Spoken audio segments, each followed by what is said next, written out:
Good evening, everybody. And again, welcome back again with another live show of PD's Football live show on the channel tonight. And boy, we have got quite a few things to go and talk through on tonight's show. We really have. Particularly, what happened a year ago? Oh, yes, when our mighty club was taken over and we were rid of that fat parasite completely. And look how we've now moved on as a football club now. Look how we have moved on as a club and progressed. Definitely. Of course, we'll definitely talk about the win against Fulham on Saturday as well. Great to get back to winning ways it was. Really was great to get back to winning ways, definitely. Again, second half of the show, I think we've got to talk about Mike Alone because he's been having a dig at us again in terms of what he said on BT Sport. Deary me. And I think we've got to also talk about our buddy again. Confronted by a West Brom fan, I see.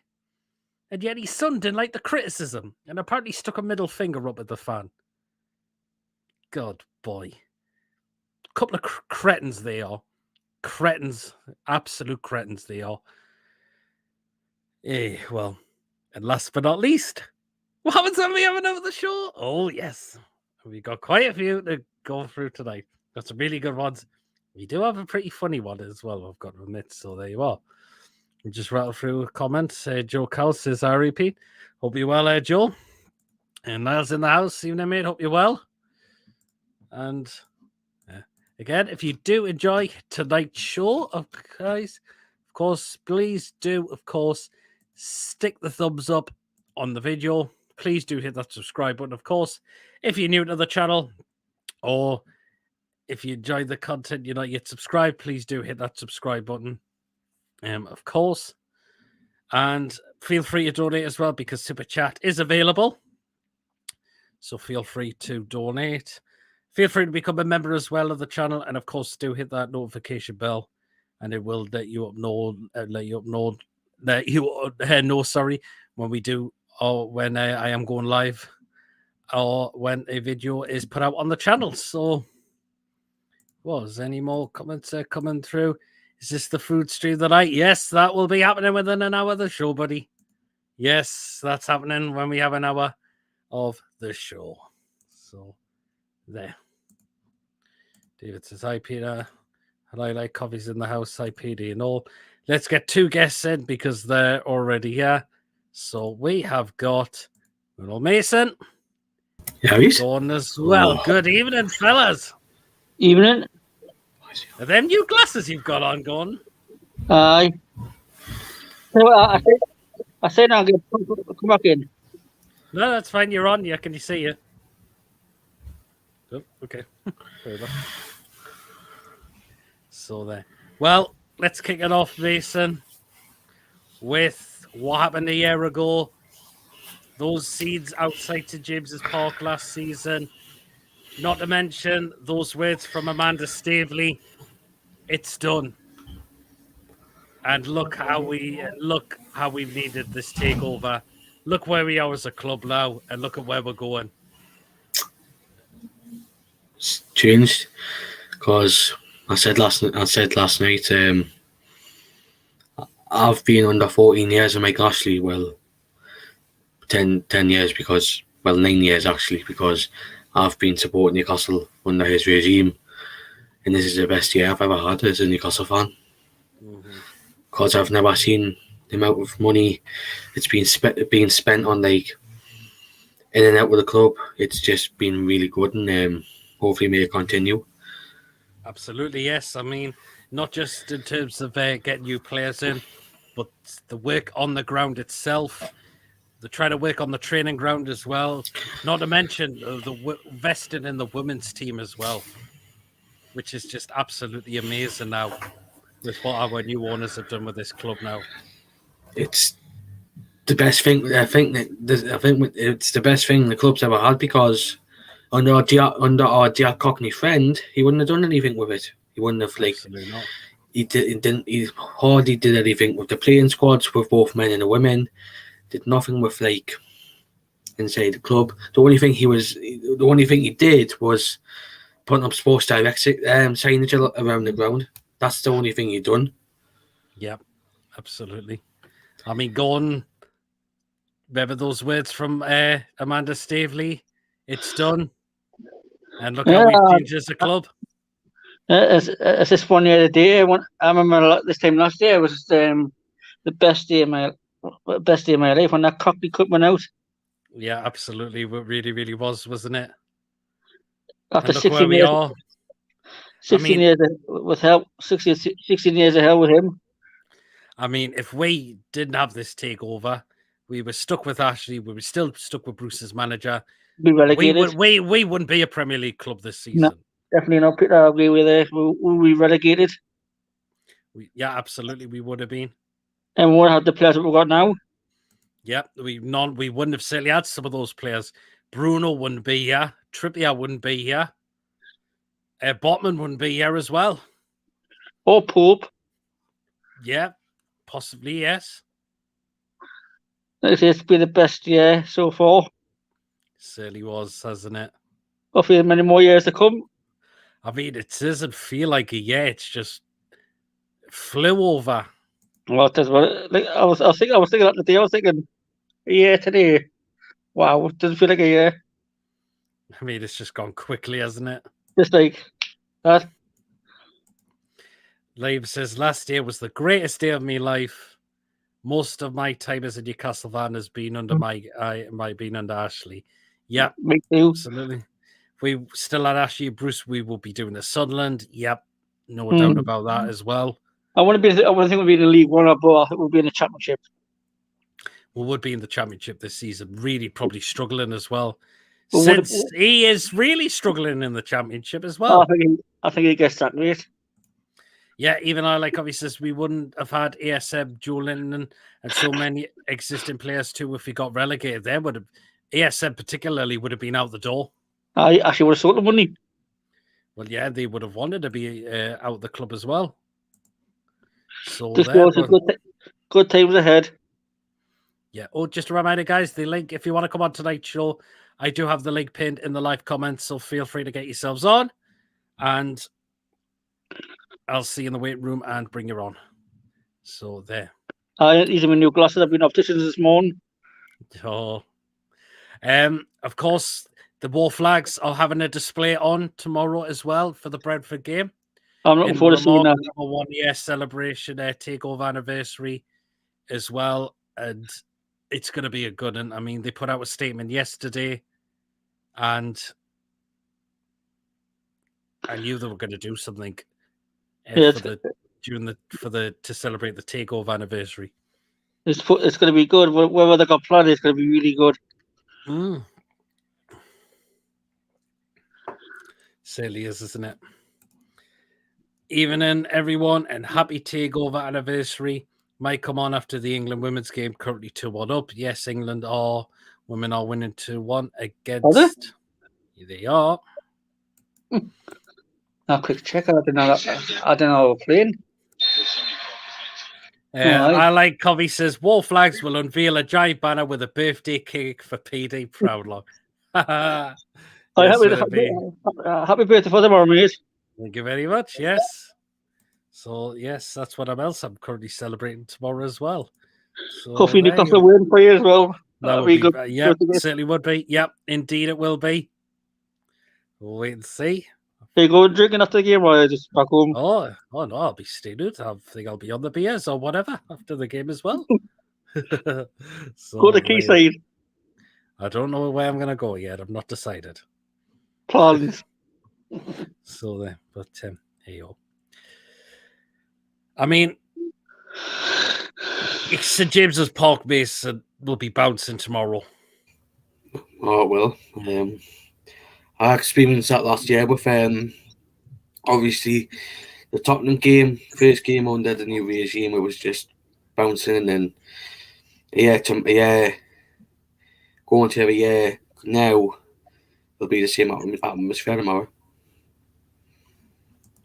Oh yeah, absolutely.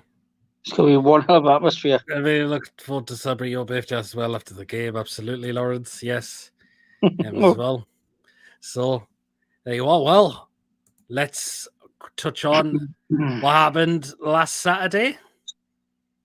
Oh, that was one of the Win best against days. Fulham.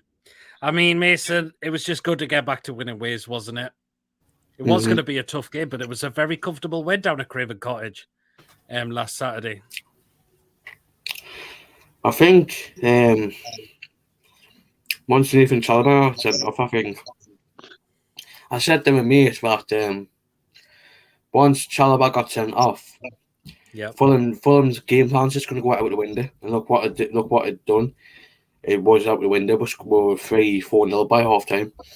I mean, do you think we still would have won the game if Chalobah didn't get sent off? Because I think we would have. I think we would have as well. We missed one of the key players in Paulinho. Yep.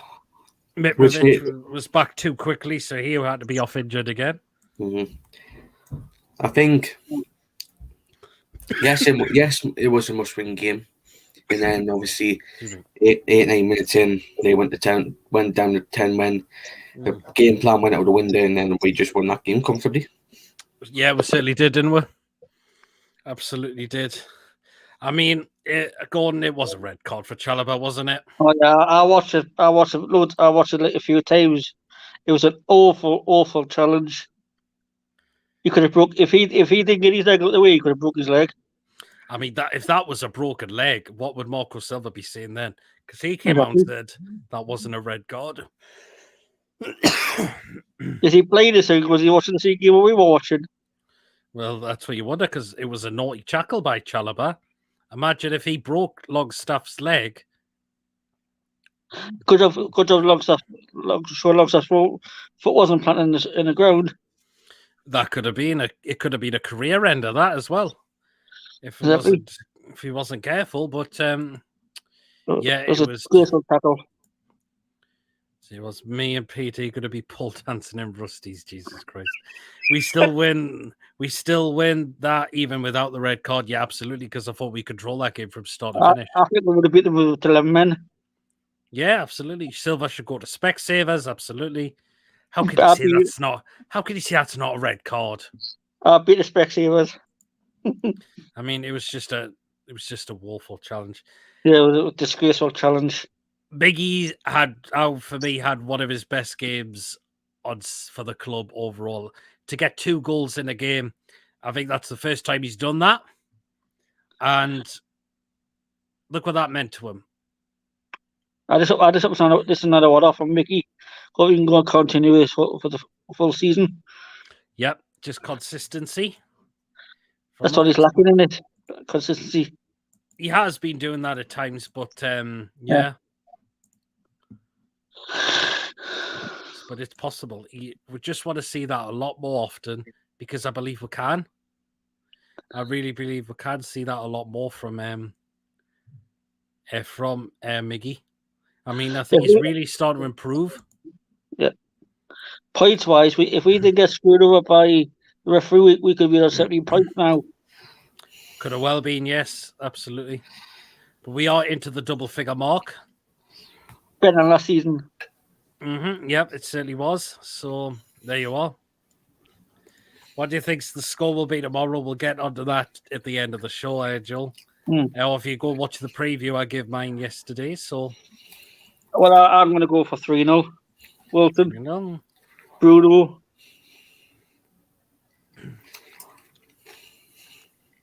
I think Botman possibly could get a goal if he starts. Because I mean, Botman for me has to be playing week in, week out now. Exactly. How much to spend on him? And you can tell, and he was excellent again. He was excellent again, I thought, Sven Botman. He was. It just shows you what caliber player we've got.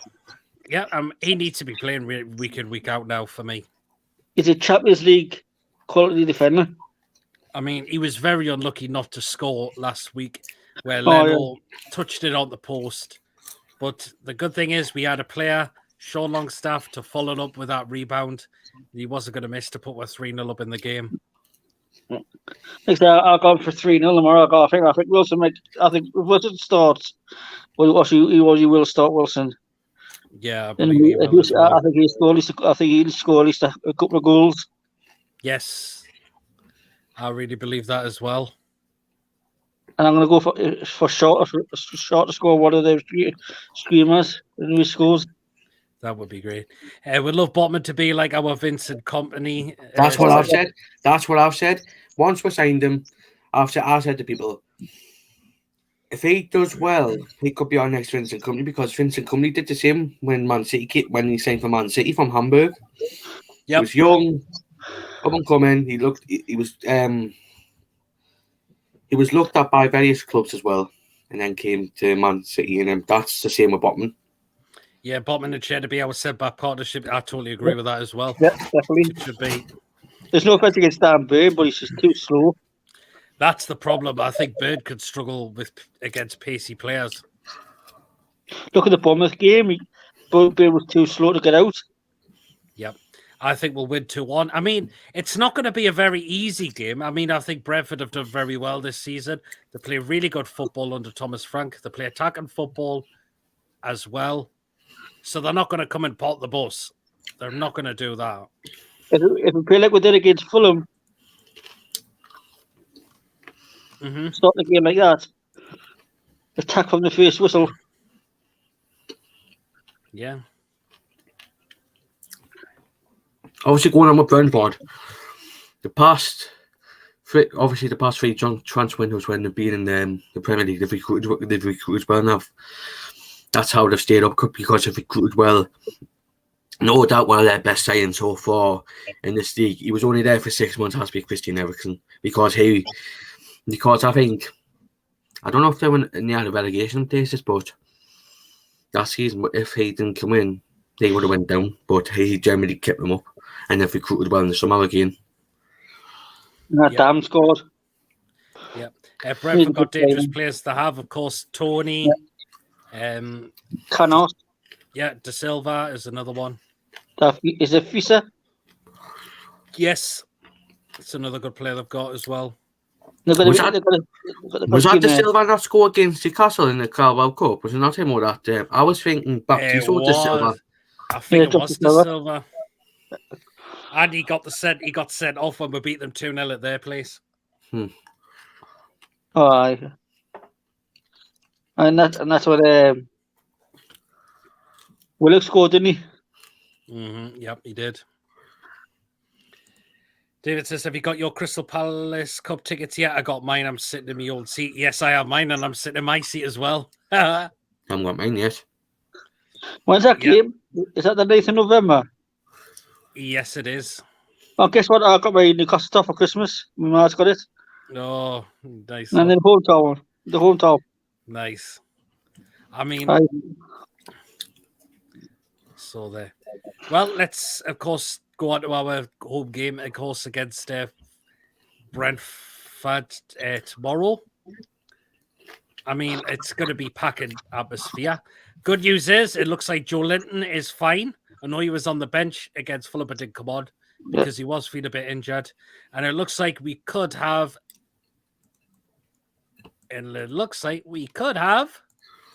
that man back as well. The magician. If he's fully fit, do you see him starting or not? Yeah, I was starting to play for about 75 minutes. I mean, I think if we get about 60, 70 minutes out of him, that would be great if we're winning the game comfortably. We said last night, Peter, that if Maximin's not fit, we should start Eddie Anderson. Oh, I agree. I was watching that show last night with you, and I agree. I think Anderson should start. If Maxi's not ready to start from the start, I think you should start Anderson. I mean, wonder how Brentford fans will travel up here. As there's train strikes. Exactly. I travel today after work. There is the train strikes tomorrow, aren't there? Yeah, it's not tomorrow yet. So, God knows how they're going to travel, whether they're going to come by cars or they're playing or something, or yeah, absolutely. Or coaches, or how they're going to get up. I think they will have coaches running a lot of clubs do organise coaches, or someone will organise travel coaches like Newcastle do, as well. So They brought up Cannyfield last season, I remember. I think they'll bring a Cannyfield up again. Obviously, did we beat them last season at home? Did we beat them last season at St James's? It's 3-3. 3-3. Oh, aye. I mean, we've got to turn that around. I'm surely we can. Yeah. Oh, I think we can. I believe so as well. What's happening, Mason? Oh no, just a rate. No, because he's just shared that Newcastle thing 1 year ago a day. 1 year ago a day on Facebook, and I just said I thought you were whack him just as a joke. Oh right.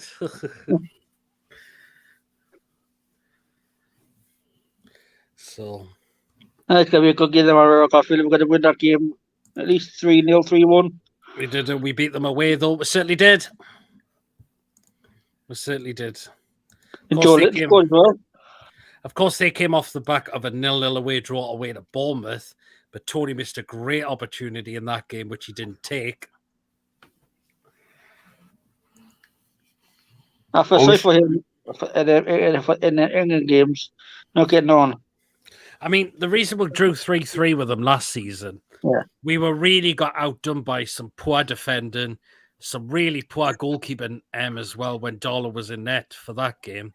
I mean, his position was terrible for the goals. And we had Lascelles playing in there. We had Clark playing in there as well. They want to do 3 each. And I'm glad Clark's gone out on loan, and it looks like we'll never see him back after that. No, Lascelles has lost his place as well. The problem is because Lascelles, I don't know how long he's got left on his contract. Mm-hmm. That's the problem. These players are stupid long-term contracts. Mm-hmm. Makes a shit Murphy. Yep. This is from Liam. Opinions on Steve Cooper signing a new deal at Forest? I heard he was going to get the sack, but when I seen that he signed a new deal, I thought, We've only won one game this season, and that was against West Ham. The rest have been either draws or losses. That game against Leicester was vital to save Cooper's job, and then obviously they got beat. Why? And then straight away they gave him a 3-year deal. He's just sacked that the ex-Huddersfield manager, Olympiacos, for being shit. But why does he not do it at Forest with Steve Cooper? I mean, I can understand why you're giving a new contract. I think that they must trust him. I don't think it's his fault they've bought all those players. But in again, they've got rid of like the people who brought in like all them 22 players, but replaced them with the sporting director with Watford's ex-sporting director who left once it got who. The thing is, right, I'm seeing it now. He left when they first got relegated in 2020. He left when they went down. So if somehow Nottingham Forest go down again, like if they go down, would he leave? Because he did it when Watford went down. I mean, I don't know. I think he would definitely bring him back up. I think he would be the one to bring him to try to get him back into the Premier League. He has to recruit well, and yes, it'll be his first. It'll be his first window with Forest, but he's going to have to recruit well. He was to blame for Watford signings.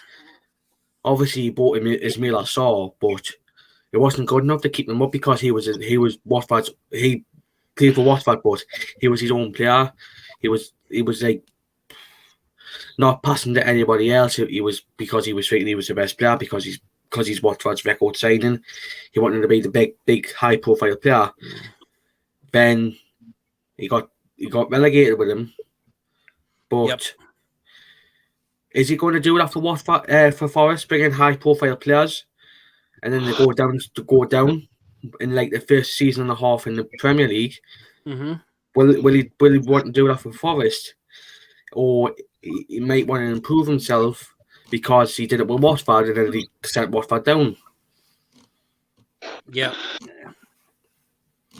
Possibly, yeah. Who he's thought about, by the way, because I don't know who's the first. I mean, it's Steve Cooper. Where's the up to with me, Con? Lauren says we'll also have Eddie Howe in the dugout tomorrow, unlike last November. Yes, he had to miss this first game out in the dugout because of COVID. He tested positive for it. The sales contract is until 2024. Oh, God. That's ridiculous. Still over a year and a bit for me. Rafa Benitez was linked with a Forest job. He was. He turned it down.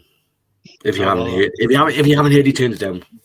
Is it expectations? Do you think as Forest won't have big expectations? Yeah, absolutely. I think. Can I just come in quickly? I think they won't have big expectations because they just want to survive basically and get. Well, that's it. Yeah, Premier League status. I mean, Lawrence says, don't think it's Cooper's fault. Forest side 22 players. They need a gel, need to strengthen after promotion, but should keep some players that have gotten them up. But the thing is, they lost players because they had players who obviously left because the contracts run out and players left on loan. They lost Lewis Grobban. Lewis Grobban left because the thing is, I heard Forest offered him a contract, but he didn't want to play in the Premier League because I think he knew that Norwich are going to spend heavily on quality players, which isn't suitable for Grobban. So that's why he wanted to leave, and he still hasn't got a club. So he's a free agent in a way. Yeah, he was linked to go to Rotherham, but I think he turned it down. Aye, well, yeah. That Joe Lolly as well, isn't it? That winger Lolly. Or Jolly, what his name is. Yeah. He went to Australia, yeah. Did he? Didn't he? Is it Lolly or Jolly? I can't remember his name. Lolly or something like that. Yeah. Well, yeah. I mean, Eddie Howe is going to stick with the same formation tomorrow. You have no doubt about it. Team 11. It's got to hope he did something change it. That's what pissed me off. Why change the start? Why change a winning form there? I mean, does Joe Linton go straight back in there tomorrow, do you think? Yeah, for Longstaff. I mean, I thought Longstaff wasn't that bad.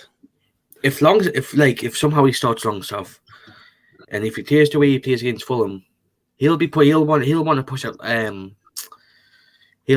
out Joe Linton, or if he like Eddie Howe drops Willock and plays Joe Linton, will Willock's confidence go down because he's been dropped because he played well against Fulham?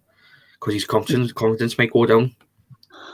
That's because they got all this competition in the field now. Who do you drop? Who do you keep in? Who you got to drop these players and then? Well, that's it, isn't it? Yeah. So,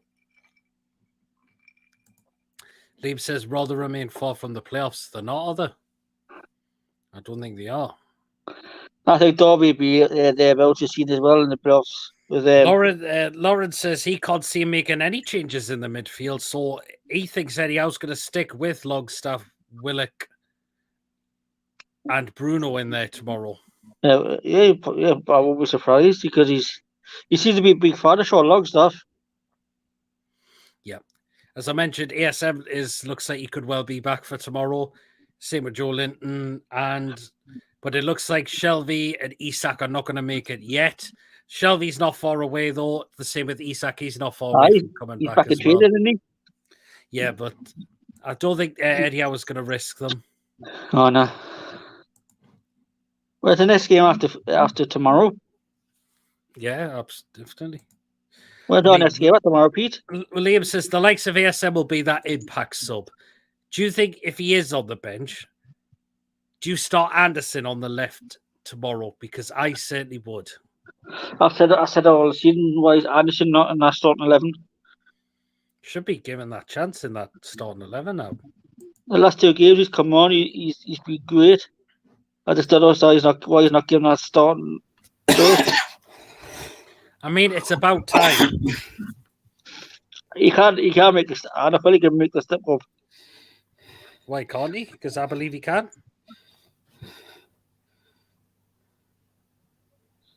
But like, yeah, I don't want to team news until anyhow. Who's this? I was saying, if ASM doesn't start tomorrow, does Anderson go in there? For me, he should. He should, because you seen him against Palace, and then some other games he came out against Tranmere as well.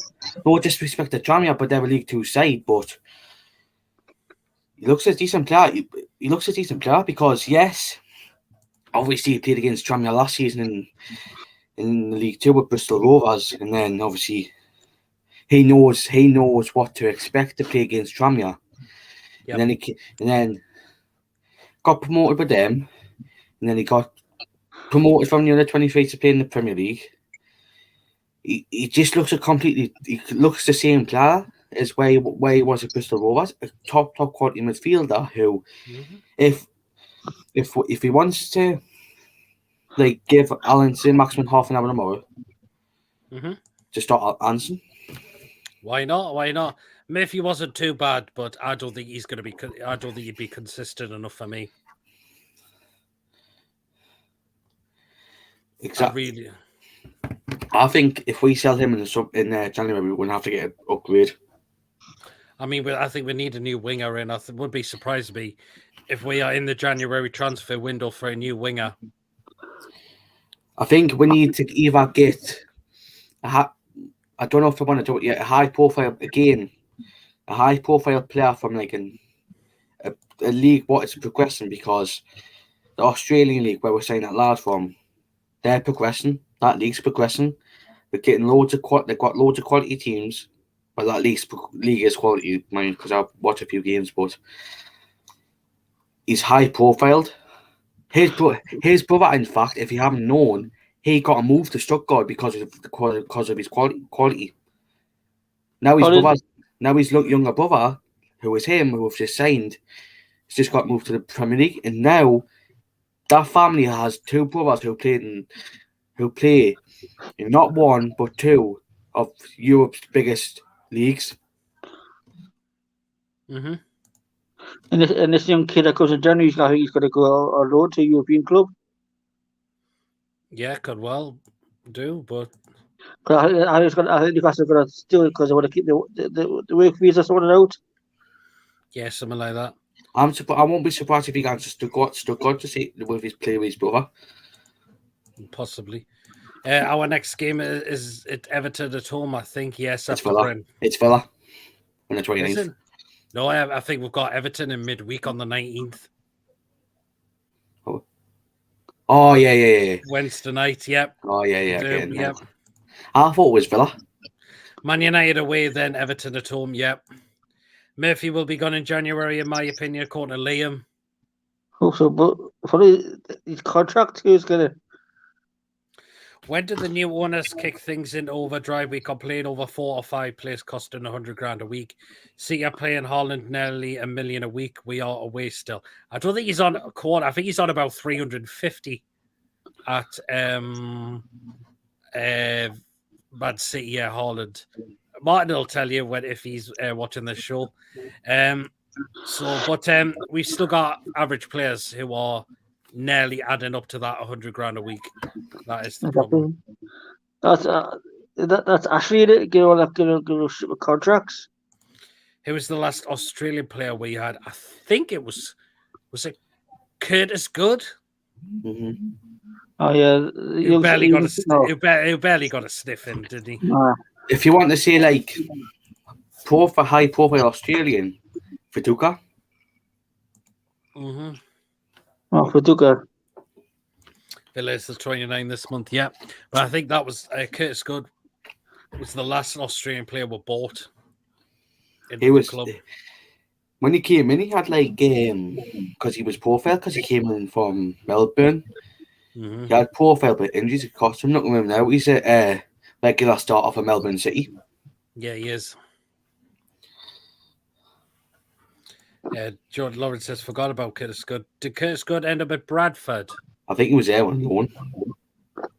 Let's see what he plays for now. He plays for Melbourne City, but I don't know if he's still there. Yeah, he's still playing for Melbourne City.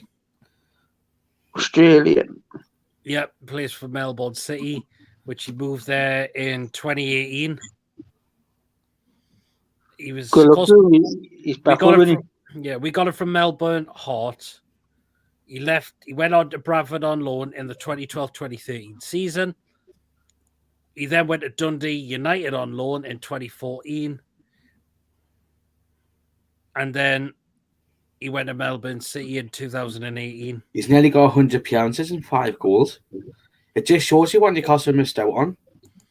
They should have given him an opportunity. I'm very surprised they didn't. But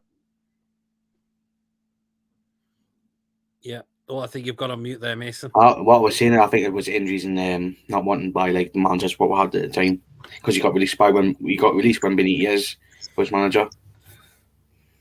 Yep, he was.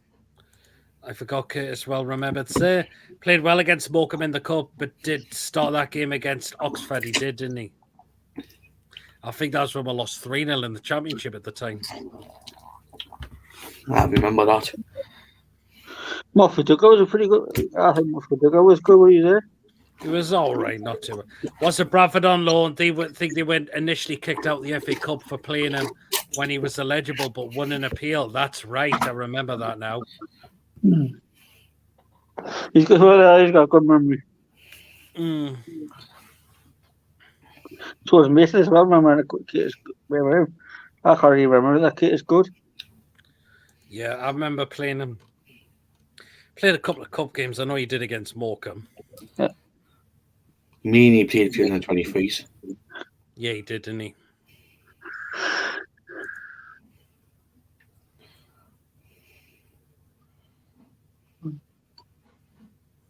Oh. So there. Again, guys, if you are enjoying tonight's show, of course, please do think the thumbs up. Of course, hit that subscribe button, of course. If you're new to the channel or if you enjoy the content, you're not yet subscribed, make sure you do please hit the notification bell, because it does let you know when I go live or I have uploaded a video on the channel as well. Feel free to donate through Super Chat, because we do have Super Chat available. You can become a member of the channel as well. And, of course, the link is pinned in the live comments, so feel free to get yourselves on. And I'll see you in the weight room, and I'll bring you on tonight's show definitely as well. The Blue Caves is a pretty good game. So again, go back to tomorrow's game. Callum Wilson will be hungry for more goals again. Oh, he want to score. He want to score at least 2, won't he? He'd be that hungry. I'm just looking forward for when Isaac's fully fit and then he gets to play alongside Wilson. Oh, that's what I'm looking forward to as well. Now two together, it's just going to be absolutely amazing. I just think I like it because once he's fully fit, we're gonna have experience in quality youth. Yeah. And Wilson can tell him what is like to play against like decent Premier League defenders. Like he's going to be playing against Pinnock. Well, obviously he's going to be on his own tomorrow, but when he comes back, he's going to be playing against. How long is it? 4 weeks or end in the month, Villa. I've generally forgot when he comes, but when he comes back, he's going to be playing against like. Oh, I forgot. He'll be playing against Chelsea, and then we're finished. Is he off another couple of weeks? I don't think he's that far away from coming back, from what I've heard. No, but with Chelsea, when he comes back against them, hopefully, there's lots of Fofana's going to be out for 6 weeks because of a leg injury. They'll only have, top of my head, yeah. If he can play centre back, Aspilicueta. Could do. We got another guest. Good evening, Mr. Sharky. Evening, lads. How's it going? Good, you? Yeah, not too bad, man. Not too bad. I mean, Sharky, again, us early in the show. Remember those words from Amanda Staveley? It's done. Oh, it was the greatest day of my life supporting Newcastle United. Me too. I tell you, I remember when it broke on the Wednesday night, and I was like, it's going to be another one of them, isn't it? Where, you know, they give so much hope and then it just falls through. But this one had legs to it, and I was like, yeah, there's something not quite right in the background with Mike Ashley and this whole thing with Steve Bruce. Obviously, results have gone pear-shaped. Obviously, the season started poorly. You had to sell up eventually, and once it was done, I was literally itching to get out of work. I was like, "Come on, man, hurry up! I want to go to St James's Park and celebrate. Getting my club back." And that's what was important: getting the club back, and trying to start a fresh chapter after 14 years of neglect and no hope. It's now good to see that we're on the recovery back to where we want to be. Absolutely, and I mean, the game against Fulham last week, I mean, that was a comfortable win, wasn't it? Well, if you remember last week, briefly, I said it would be a tight game. There'll not be a lot in it. How wrong I was. I mean, I've seen a few people say, "Oh, well, you went out with 10 men and this, that, and the other." But at the end, Fulham went out with 10 men. But the way I see it, at the end of the day, it doesn't matter. You can only beat what's put in front of you. No, how Marco Silva said that wasn't a sending off, or it was though. It was a definite sending off. It was. He was out of control with the tackle. I mean, it was a very horrible challenge. But no, on the day we could have had 6 or 7. Could have done. But it was a good 3 points. We just now need to back it up against Brentford tomorrow. Not an easy game, but we need to take a home form round. Could we do that? I mean, why not? We should be. Yeah, I think we'll beat Brentford. I think it'll be 2-0 tomorrow. Keep a clean sheet. We'll have to start somewhere because we need to start turning these draws into wins. That's my only concern is the home form. Now, do you keep the same side, or do you think you would look to bring some other players back in there? As much as I'd love to change it, I think it's only right that the squad that played against Fulham plays again against Brentford. Maybe, yeah. I mean, I'm not sure about Murphy. I'm not sure of the consistency. I didn't think he had a bad game, though. He wasn't bad, but I'm just worried he's not going to have that consistency from him. That's my only concern about it. Well, my opinion is, if you give him an hour tomorrow, you'll find out. You know what I mean? If you give him 60 minutes, and then if it's say still 0-0, and say for example Brentford are pushing, if we want to change the game, we can bring on the likes of Maxi. You know what I mean? We could change the game. Or what do you do if he went with Anderson? It wouldn't be a bad shout either. Another lad who wants that game time. Yeah, absolutely, yeah. I think tomorrow's going to be a good game. I said Brentford are no mugs, but we're at home. There's going to be a special atmosphere with a takeover. War flags are all over it with the Gallagate, and I can't wait to be amongst it. If we could show that pre-match atmosphere in the game, don't see why we can't get a result tomorrow. Yeah, Lawrence did see him score twice for under-23s for Bournemouth in a cup game that was moved to the training ground due to bad weather at Willie Park. Actually met Lee Wright of the game. One about Curtis Good. I got one of the questions. Who was the last Australian we had at this football club? And it was Curtis Good, who barely got a sniff in. Because he wasn't that good? Hey! I mean, we didn't see him play properly. He had a good game against Morecambe. That was the only time I've really seen. Would you, Liam says, would you go to Australia again, Peter? If so, what part of the country would you go this time? Yes, I would go back. Melbourne would be visitor nice. Maybe some of the western parts of Australia, the likes of Perth, places like them. I would fancy our chances against Chelsea with a fit squad. Start to pick up form a bit, Chelsea now. Isak could be back next week. Probably will be. Maybe Everton or Spurs. Yeah, we'll see. He's not far away, though. When does Kuyal start? If Barca wanted him, there must be something. Well, he can't play until January. But there's rumours he could be out to a European club on loan. No, Newcastle got to get it work. Previous one that as well. I'd drop him into the Championship, mate, and to see what we can do in the second division. It's still a competitive league. Yep. Maybe if you're going to give him that confidence, look at say a top 6 Championship club, maybe like a Norwich or either Reading or a QPR, just someone who's looking for a striker at the end of the season. Sunderland. Yeah, that's just a little joke, that like. 50 million up front, that's just for the loan. Lawrence says, remember desperate to end my online uni seminar to get to the ground and got there just in time for the announcement. It was brilliant. To me, it sounded like to me, it was like winning the Premier League. It was, wasn't it? Yeah, like when Leicester won it back in the day, and they were like, outside the ground and that. Yep. Was it 4,000 Newcastle fans turned up outside the stadium? Felt like more. I think 4,000 turned up. Thousands there were. I think you were there with Mason. Aye. Teams with 10 men teams with 10 men has got a result against teams before us against Tottenham under Rafa. Yeah, I have. I want to say Isak and Wilson with ASM behind them. That could be scary. I mean, do you think they'll see a partnership of Isak and Wilson? Generally hope so. Eventually, but it's going to take time. We just don't have much luck with keeping players fit. I just hope that happens when we play the red and white shirt for Manchester. He's a right one indeed. Next week. Fucking hope so. You're just desperate for us to beat them, aren't you, Mason? I'm desperate to say that in Mr. Sinclair's face. Do you know what it is? I've never been this confident. I think we can go to Old Trafford and win. Me too. And I think we can go one better than the Pardew one when we won 1-0 with Cabaye scoring the only goal. I think we can go there and score 2 or 3. But the thing is, which side will John be on? So Sinclair. No, he'd be watching Celtic after. I'm a part of these two. You're going to see John tomorrow, like. Yeah, John is up for the game tomorrow. I think he's travelled up the day, I think. He has.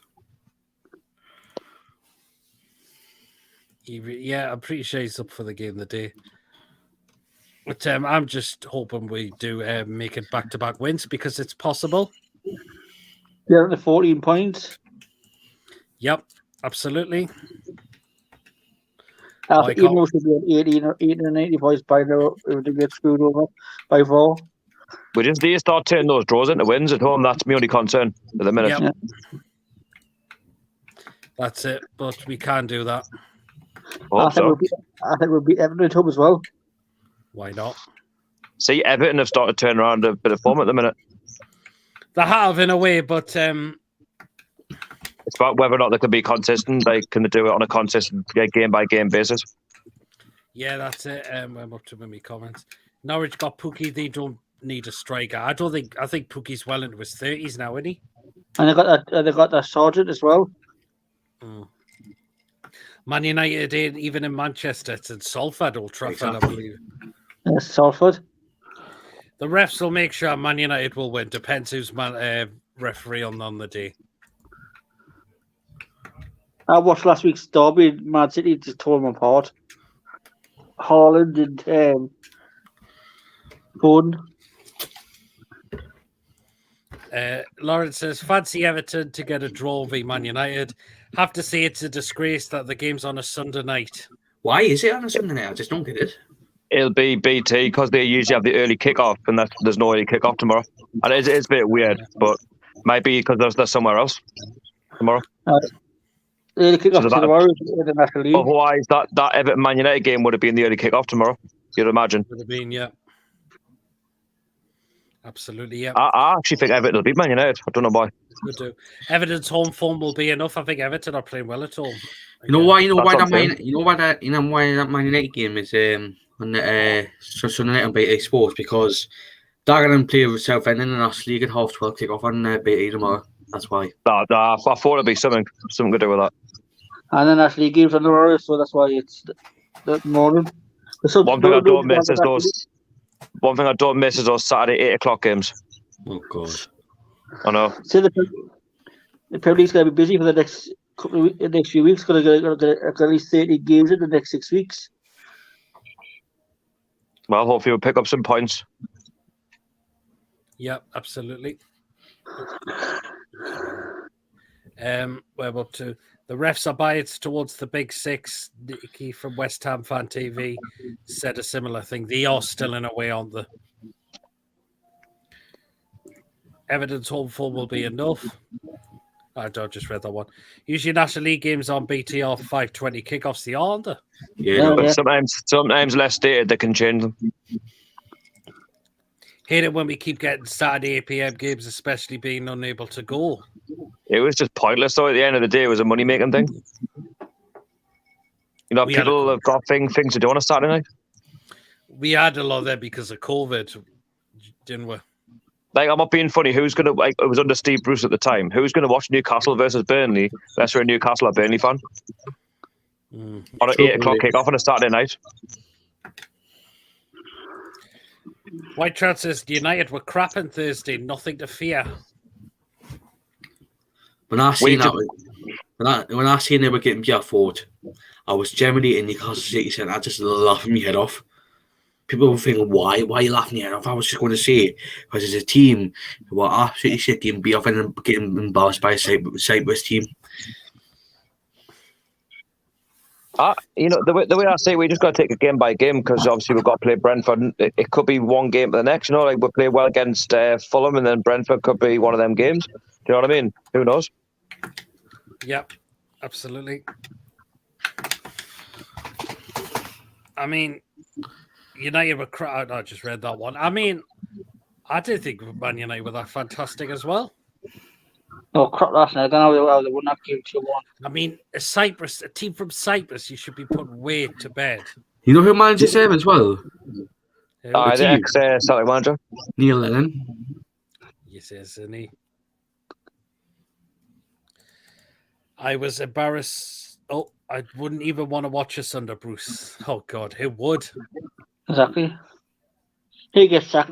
He will get sacked the rest of soon. Sooner or later. Liam says, I was embarrassed when we won at Newport under Bruce, God almighty. How it took a penalty shootout for that game, didn't it? I took a John Joe Shelby wonder strike just to get with to penalty shootouts. Certainly did, didn't it? It was embarrassing. Newport. Newport, my God.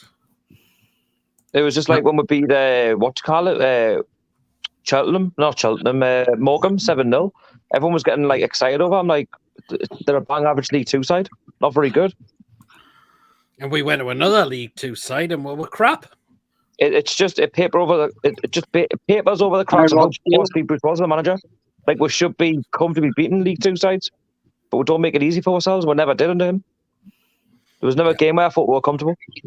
Fancy our chances at Old Trafford next Sunday. Hopefully, won't be thinking differently this time tomorrow.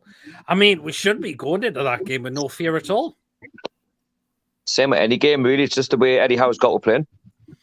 Remember what Peter had to say about Andy Carroll that evening? Oh, he was finished. He scored, didn't he? No, he scored tonight. He's 1-1 at the minute.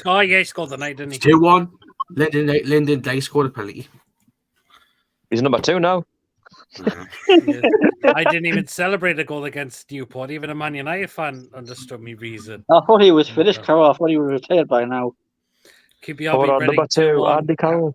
Carroll did score Ren's goal in the first half. He did, but I think the championship's going to be his level now. And it is. By the looks of it. I mean, he hasn't got what it is for Premier League football now. Just look at Jeff Hendrick. He scored on Tuesday night for Reading. And that was a good goal, lad, with the volley. Mm-hmm. Yep, absolutely. Now, we had rumours that this lad signed a new contract, but nothing officially by the club yet. But it looks like Callum Wilson could be extended his stay longer at this club. I hope we get Trippier done next. That'd be good. And wants to help some of the other strikers develop at the club as well. That was reported by The Athletic, but the club haven't said something yet. Give it time, they will. Do you think he is going to sign a new deal? Oh, I do. You just judging by what he's saying in interviews and stuff, he's happy at the club, and he wants to. He wants to get a consistent run. He wants to get a consistent run in the team, but obviously it's all about consistency with Callum Wilson trying to keep him fit. But that's the issue, isn't it? When no on his day, he's deadly in front of goal. I mean, yeah, that's the main thing. He should have had a hat-trick against Fulham. Should have done. I mean, Liam says surprised Carroll didn't go to America. Give it time. Was he in America? He was, yeah. A few clubs in the MLS. Well, they just get on the dead with anyway, don't they? Get big contracts. Yes, He was linked to go to Link club. He was having a medical club, Bruce, but feeling medical. And he would have been in that side as well. He'll be Athletic on Tuesday. Yep. It's where they get all the Finnish players and the Finnish managers, like Steve Bruce will probably go to MLS. Well, that's the way That's the way I see the MLS. All the Finnish players and all the Finnish managers, they all go to MLS for one reason and one reason only. Well, actually, two reasons. It's America. It's a nice place, like, well, certain areas anyway.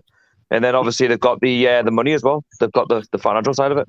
And and that league's progressing as well. It has, And the money as well. I still won't watch it though. Fair play. Just like with that lad we're getting from Australia, the Higher Knee League is progressing as well as long as the MLS.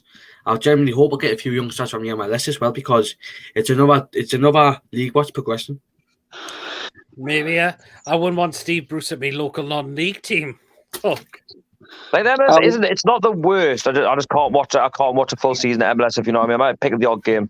He has ruined his career by going to America. He's manager there of who is it now? DC United.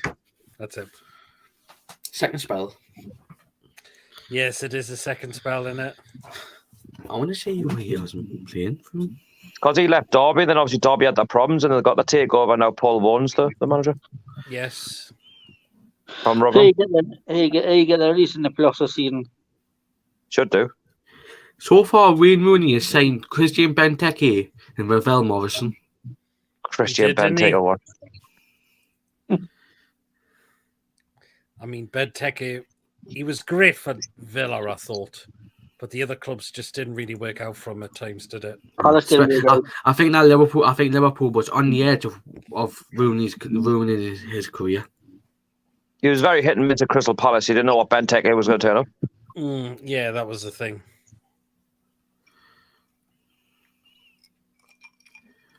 So there. But what do you think, Sharky? We've got a display from War Flags tomorrow to celebrate the takeover. I'm looking forward to it. I've got to hold something up because obviously I'm in the Gallagate myself. Yeah, I'm looking forward to it. I'm not sure if it'll be in my end because I'm right in the corner. Never say never, though. They might stretch it round. You two are so lucky because I have to sit in the leaders. I mean, do you know what it is? I see people whinging about like sitting in level 7. It wouldn't bother me as long as you get to watch the lads play. Do you know what I mean? I don't have people can whinge me. Unless you're level 7, Dave. What do you think of the game? I don't know. I couldn't see it. That's why you get a pair of binoculars. I hope you have. To be fair, I used to sit in level 7 back in them like championship days under Chris Eaton, and that was good. Good times. Oh, man. Speaking of level 7, Dave, I hope he's doing okay because I've not heard from him for a while. I hope he's doing okay, though. Liam's in the East Stand tomorrow because Liam's come up. East Stand's good. The only thing is it's ridiculously expensive. But then like again, you're sitting in a good area. I mean, I've got the seat there for the women's game because that's where. I'm booked mine. I need to book mine because I'll be bringing them over for us. I told Joanna the day I goes, just before, like, you know, I might try level 7. She goes, oh no, don't. I was like, what do you mean don't? Like it's just like I'm sat there for years and it's the women's game. I thought, you know what, might go and sit up high up for a change. Well, they're doing seats in level 7, are they? Well, I hope so. If they do, I'm going to book. I wouldn't have to. Will they not be doing it? Liam doesn't like heights, so he wouldn't sit up there. That's understandable. Do you know what? It doesn't bother me. I'll sit there and watch. As long as you get to watch the team, I'd rather be in the stadium than not. Obviously, you can't help it if you can with the demand of tickets. But if there was tickets in level 7 and that's the last resort, then that's just the way it is, isn't it? I want to ask you, Stu, because you usually go to ladies' games, but do the away team usually bring up a couple of fans up? I think they have done before. I can't really comment because I have no idea. It just seems like when we go to the games. But actually, to be fair, I've seen a few Hull ones at the Falcons. But other than that, I don't see that many. If I'm honest, to be honest, it is a big ask though on a Sunday afternoon to get people to travel up and down the country and that. It is like, innit? You could say the same for us before the takeover. Like no one really would have travelled that much away to go to watch the women's team. Maybe it's at home, yes, but. Now with the takeover and stuff like that, and we're going full time, a lot more of our fans like Adam and many of us going down to support the women's team. It's a big effort, you know what I mean? Especially on a Sunday afternoon. It absolutely is, isn't it? It really, really is. So there. And glad to see them come up to St James's Park again for November 27th, Sunday, 2:30 kickoff, I believe. I'm gonna have to go because I've £3 a ticket as well. I've never been to a women's game before and I want to experience it because they're really good to watch. They're really good to watch. Because yes, I can't make it to like the games at like wherever they play, but St James's Park's like an easier way for me to go and watch a women's game because it's at the stadium. I know where it is, and it'd be good for the local community to just come out and watch the Lasses play at the stadium. I can't wait till have like a proper temporary, like a proper home, should I say, not temporary, proper home, but like for the under-23s rather than have to keep relying on the Falcons. I know that's their new home, but obviously, for example, Sunday they have to play at Whitley Park because I believe the Falcons have got a game. So they have to shift all the time. I wonder what's happened with Druid Park. I don't think it's really what the owners want, if I'm honest. No, it's nice. It's the pitch as well. You know what I mean? It's not what they should be playing on. Plus, you got to think as well, like the Falcons is like it's an actual stadium. Do you know what I mean? It's more money that can be made. Yeah, Liam says if they weren't into sell, don't them empty seats go on sale to Newcastle fans. If you get what I'm trying to ask, I think yes. They did it against Bournemouth as well. Yeah, I don't know how many Brentford fans are coming up tomorrow. I mean, you'd think a couple of thousand maybe. Yeah. Yep, absolutely. Especially with the train strikes on as well tomorrow. Well, I tell you what it is. We're best hope to take Brentford seriously because if you remember Eddie Howe, his first game in charge. I know he wasn't officially in charge because of the COVID situation with him, but it finished 3-3, didn't it? I'm hoping not for a 3-3 tomorrow. No, I don't think it will be. I mean, we had Dollar in goal, whose position was terrible. We had Lascelles and Clark in there, who cost us so many points. Match if it's 3-3 tomorrow, and somehow we're getting 93rd minute winner. I tell you, I think right now I'll just do anything for a home win because we haven't done that since the start of the season against Forest. And that felt like a long time ago. Yeah, absolutely. August. Well, guys, we've been going just over an hour, so you know what that means. Is that the food picks? It is indeed. We're going to win. Actually, I haven't done a food picks for a while. No, I don't think you have. Right, so how many have we got to show tonight? We've got 1, 2, 3, 4, 5, 6, 7, 8, 9, 10, 11, 12, 13, 14, 15, 16, 17, 18, Jesus, 19, man. 20. Jesus. Why are you saying all these? I keep saying it on the internet. You know, many people taking like photographs of food and that. And there's a page, there's a Twitter group called Footy Scran, so I get some of them off there. Yes, that's it. That's where I found it. Or there's a one on Facebook called Footy Food, so that's where I get a lot of them from. And there were some disgusting ones that I've seen as well in the last couple of weeks. We've got a bit of a funny one tonight. Oh, well then. What number? What number picture number is this?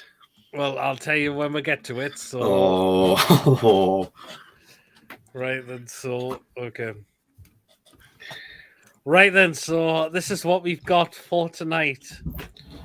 So starting off, we've got this. What's that? That is roast pork and crackling at Santa Fe. That doesn't. No. That doesn't look like that. That looks like moldy food, just moldy, like this off. It looks like it's got sweet corn in it. It can look like you see something there, can't you? It looks like sick. If you're the honest opinion, you're looking sick. I don't think that looks bad to me. But you want to eat sick? You go ahead, pal. I'm not eating sick. Yes or no? No. Okay, fair play. Is that yes from you, Peter, though? Yes, it actually is. I wouldn't mind giving that a try. What? Right, right, this is the next one. No. Oh, I've seen this. Is this like the £6 whatever it is from like Tottenham or something? £6 Celtic. No thanks. I would eat it, but I wouldn't pay the price for it. £6.70. No, it's not worth £6.70.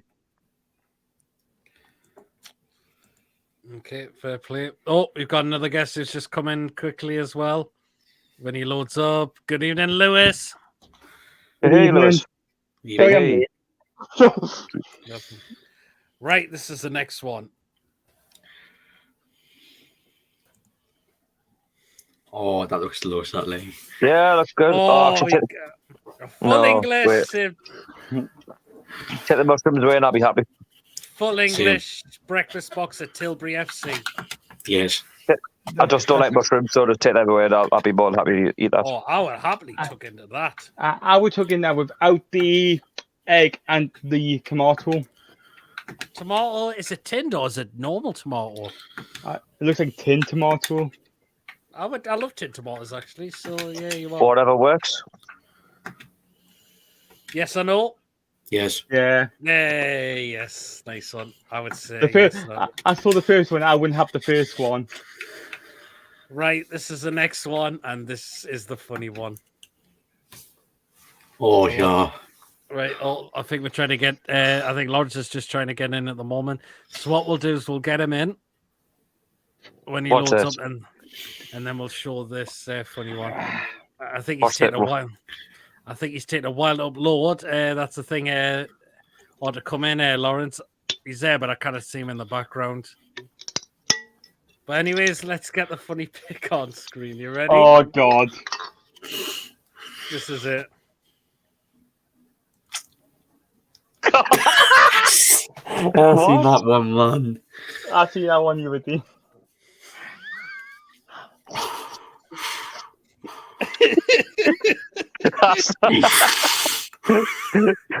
Someone was very brave to take that photograph. And put on the internet. Jesus Christ! I mean, how you if you wanted ketchup on that hot dog, how are you going to get the ketchup in there? Like, Where there's a imagine- will, where there's a will, there's a way. I mean, Like there's imagine you had like mayo or garlic mayo on that. I can't see Lawrence. Is he there? No, he's not. Oh. I think he's having problems. Oh, wait a minute. There he is. There he is. Good Lawrence. Oh, hey. Yay! I mean, It's not very good, like, is it? 1 second. Let me just put me. yes or no to that? No. No. No. Right, I think we'll take that off now. Okay. Right, next one. What's that? What Is that the sausage? hell? Is that like sausage burger or something? What's that? Yeah, that's a chorizo bap with fries served at Defensa Sporting. I would Do you have know that. what? I'll give it a go. Yeah. Yeah, I would definitely. I think that looks fine. Yeah. Yep. Perfectly. Next one. I think you'll guess where this is served at. Sunderland. No, Leicester. Oh yeah, Leicester. Yeah. Oh, this is like a cheese sausage roll or something, isn't it? Red Leicester sausage roll. Yep. Yeah. Yes or no to that one? Yes. How much is it? Let's have a look. That would cost £4. Change your Relax. mind. No thanks. Oh, you can get yourself a Greg's. You can probably get 4 then for that. Yeah, easy. No thanks. Fair play, fair play. Next one. Ooh, that looks nice. Yeah, Smash burger with bacon and cheese. Yeah, and I'm all over that. You can't go wrong with it with a smashed up burger. Like, I love that. That's true. Absolutely. Yeah, I agree with that as well. Yep. I think I definitely took into that as well. Next one. Yeah, why not? Yes. Arsenal, Pizza. isn't it? No, it's Liverpool. Ooh. How much? At $6.50. Wait there, but the Sonic one was tiny. It was about the same price. Mm. Exactly. That's everything that's wrong with football at the top flight level. Yeah. Mhm. Yes, I know to that one. Yeah. Yes. Yeah. Yeah, absolutely. I would. Next one. Is that like cheesy chicken or something? It's chicken and chips at Man C, but they've got some like. Well, Nah, I don't think so. No. I've been inside the Etihad Stadium, but I haven't seen that. Okay. Yeah, I agree. This is the next one. that looks grim. What the hell? What the hell is that? It looks grim. Nachos with beef chili and cheese sauce. At Arsenal for £8. £8 for that? No, but for grimness. Like, tell me about Actually- Arsenal. Like, Obviously, have you heard? You know how What is- KSI and Logan Paul have brought out that drink you can't get in the Asda because the store people who stack the shelves up are not putting on the shelves because they know it's selling out so quickly. You can buy the Arsenal and Asda in the UK. That's obviously the prime drink. That's me Yeah, uncle I me mean- because my uncle's got friends who's an Arsenal supporter. I asked them, can you try and get me one? I can show it to my friends. I mean, that is a rip off of that. It just looks grim. But, I mean, if you've been Barely watching any Arsenal like chili 4 on that. seasons, if you've been watching Arsenal like 3-4 seasons ago, it would have actually matched how grim they actually really were. But I mean, that doesn't quite fit for this season. Yeah. No. Right, this is the next one. Oh, that looks nice. Double cheese bacon cheeseburger served at Folkestone Invicta. But to me, the grease, I think that looks utterly greasy in my opinion. I try to think like you don't think about it too much when you're at the match. Do you know what I mean? Like if you were like, say for example, you were buying that there, and you were like, say St James's Park, and it's packed, and you know the queue's massive. You don't think about it too much. You just eat it. Yeah. So to speak, do you know what I mean? Like it does look greasy. Don't get us wrong, but you wouldn't think about the grease so much when you're in the stadium, especially when you've had to wait in a queue. You just want to tuck into it, so to speak. Yeah, I mean, I wouldn't like something that's utterly greasy, completely. You don't. But when you look at the size of the queues and that, you think, well, actually, I'll have to. I bought it. You know what I mean? Especially if you. How much is that? Jesus, that's £9 for that. That's what I'm saying. Like, if you pay £9, they're not going to give you your money back, so you might as well just try your best with it. Yeah. I would pay £9, like, but I mean, it's where they got the ingredients from, like Five Guys. Next one. What's that? I mean, Like, look how cheesy bacon fries, but look how crispy that bacon is. That's like American bacon. That's been cooked to shit. That like. Looks like it's got worms on top of it. Oh. Actually, since you said that, it does look like big. It reminds me of a certain person, but I'm not going to say it. But anyway, it's got worms. If you have a few of them, Yeah. and you seen someone put the hands to the figure hip, have to see a few of them. Like I think it looks like the extreme coach. Well, there was a guy when I went to the World's game. He was doing something he shouldn't have been. I would have been eating them before kickoff. Is that an all from everyone? Absolutely. Yeah, I would not have that. Well, this one looks utterly rank as well. Oh, that looks undercooked. I'm not going to say it looks. Has it even been cooked? Hang on, can I just say something? I showed that picture to my dad and said you can actually get white hot dogs. White hot dogs? Yeah, but I'm sorry, but you wouldn't want to take the risk and eat it. Exactly. I think that's going to be enough from everyone because that looks raw as anything. How much and where from? Right, that is served at Linfield, so that is in Northern Ireland. Yeah. How much? A £5. What basically get ill? Get a £5 to get food poisoning. No thanks. Lawrence just keep cutting out. I think it's his internet playing up tonight. Yeah, that dial-up connection, man. Next one. Oh, come on, man. Hang on. That person's had half of it.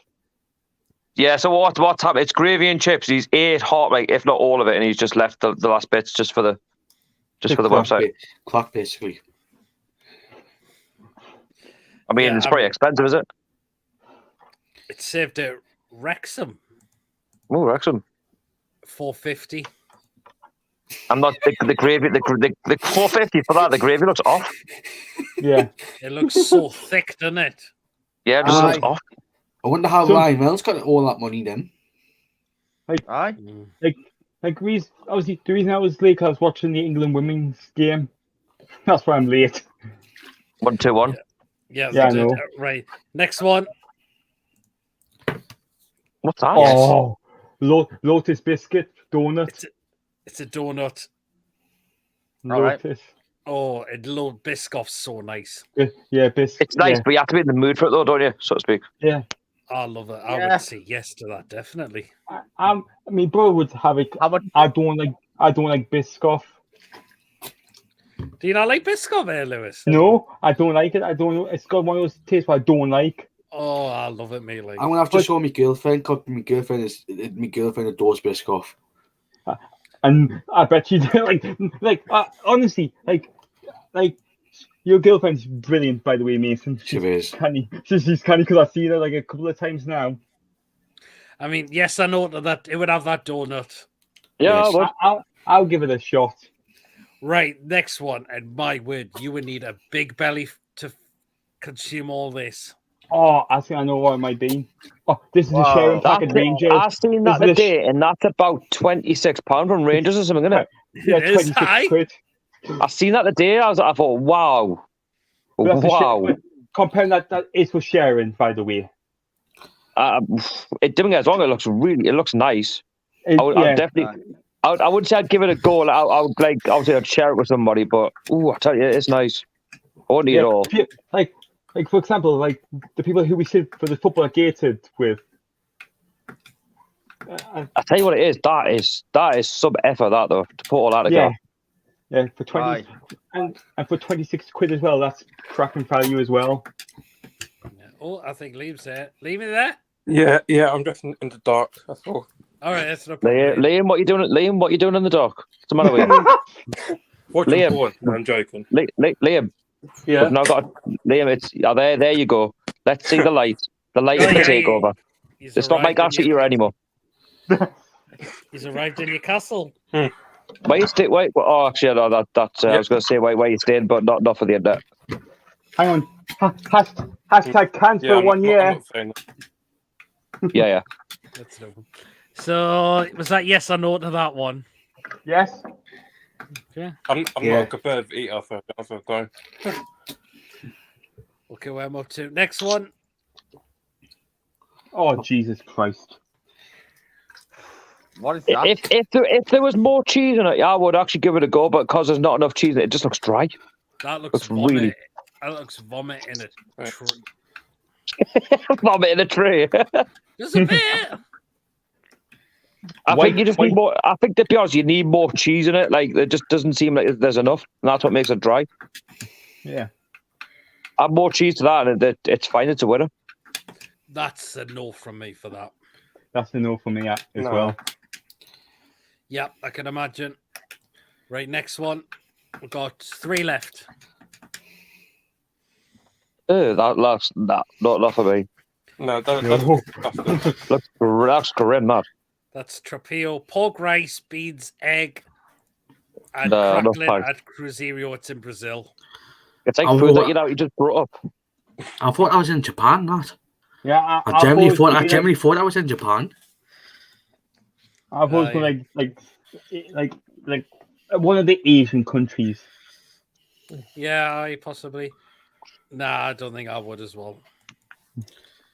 Right, and second last one. No, I'm not quite feeling that, if I'm honest. I'm not so sure as well. I'm not really sure about the wraps, whatever No, that's in that. I would have the I would have the potato, like Yeah, the potato fries. How much? Right. It's a peri peri chicken wrap with waffle fries and peri mayo at Shelbourne FC. Is it? How much is that? That would cost you a tenner. For that? No thanks. No, actually, no, I wouldn't have it now. Keep your food. No, keep me money. Yeah, absolutely. And this is the final one. It's a final. We've got countdown. more donuts. Oh, I love that. Yeah, that's right on my street. That one on the right looks so nice. The King de I- Bueno. I've got- Breno. Yeah, I don't I'll know. have one. Yeah, Oh, I'll I go mean- for Kinder Bueno. at the right.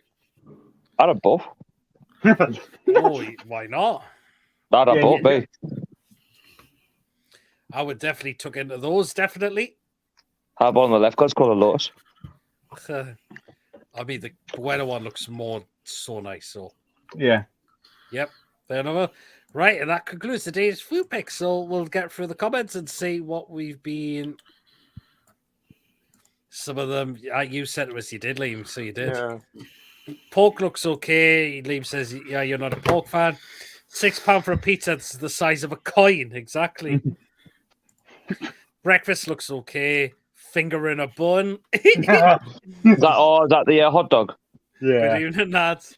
Chorizo things looks good. Andrew says that's roadkill. Bruce would take the Leicester job for that sausage roll. That's back and bait. Man City food looks good. Fair play. Love chili nachos. I don't think there's enough chili on them for me. Nice burger, bacon bun. Fair play. I like how he says, awesome burger, but me doctor won't be happy. Oh, wow. Jesus Christ. Someone sneezed on his cheesy chips. Cheesy, very long finger in a bun. Andrew says the shit's in a tray. Oh, wow. Donut looks great. That's breakfast. That massive meals. Yep. My arteries are clogged just watching this. That meal looks awesome. Note of the cheesy chips. Lush that. I'd eat that Cruzeiro food. 9 out of 10 for presentation. Presentation is good, but the wrap looks dodgy. And I like, obviously, the donuts are awesome. There we are. So there we are. Right, let's get on to the second half of the show. Yeah, and we need to. I can't believe it's been a year since we've been took over. Yes, where the hell has that time gone? Good question. I know it actually has. Yeah, it really, really has. Right, second half of the show, and we need to have a talk about this man because he was added again on BT Sport. Oh, Michael Owen. Yeah. What's been said? I mean, he came out and said, Sharky, I enjoyed my time at Newcastle, but I wanted to go to Liverpool. I mean, he didn't enjoy his time up yet. No, he didn't. He didn't really show the shit any respect. Didn't show the fans any respect. Just played for himself. Wanted to move to Liverpool. Didn't get his move sulked, and as a result, he just because we were paying him the money, he was happy just to force his way through to try and feign injury and all that kind of stuff. Do dodgy horse racing bets and this, that, and the other. None of this gets brought up, does it? No. I mean, he just absolutely stole a living at this football club. He did. He's a definition of a fraud when it comes to football. All that money that he'd been taken home from doing absolutely nothing at Newcastle, he gave nothing to the city. He's just the guy was just a disaster. Really, he wanted to go back to his former club, Liverpool, but Liverpool weren't willing. Liverpool weren't willing to pay the money back to bring him back. And Newcastle was the only club.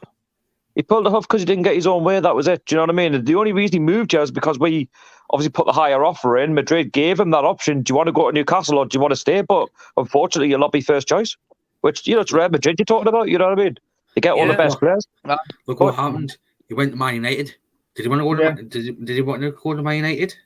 No. It's like don't get us wrong. I don't like Manchester United, right? But if I'm a footballer and I play, for example, Barcelona or whoever, Real Madrid, and then they make the offer, and say Newcastle didn't put the offer in for us, even if I didn't like Man United and I signed for them, I'd still put a shift in for them. No, I'm not giving me absolutely everything because you're playing for your career. Play for the fans. I mean, he came out and said as well, I agreed to sign for Newcastle for 1 year, and they would sell me to Liverpool for 12 million. He then reveals details of the deal with the Magpies that allowed the Reds a cut price move the longer he played for before injury ruined his plans. So those behind the scenes then need to be looked at because why the heck would you accept that? Like, get held to ransom. Like, oh, well, I'll only sign for you for 1 season and I want to go and sign for Liverpool, hoping not to put an offer in. If that's the case, for me, it's a move away from the deal. Go and look at somebody else. He's not worth the 16.5 million quid that we paid for him. Obviously, it's been proven. Yeah. I've got my question is to him: why leave Liverpool if you love them so much to go? I mean, yes, Real Madrid's harder to turn down, but still. B, why sign for Man United? Yeah, one of the biggest rivals. Because we know that he's a cunt. Right. Yeah. That's what he is. Sorry, I don't like saying that word, but that's what he is. Not to mention the broken foot he picked up back in end of 2005. He never once said I'll be fit for Newcastle when he returned. All he was talking about was I'll be fit for the World Cup. There you go. You knew where his priorities were. It wasn't Newcastle. It was the World Cup in himself. Because if I was the manager for the England team and he said, "Well, I'm not playing for my team." I said, "Right." I would speak to him and saying, "Right, you're not fair enough. If you're not playing for the team, you're not going to get picked to the World Cup." End of. Guy's unbelievable. He said, "I can't believe how can he see he had a great time?" But he didn't know because the fans didn't like him. No, bloody thick note.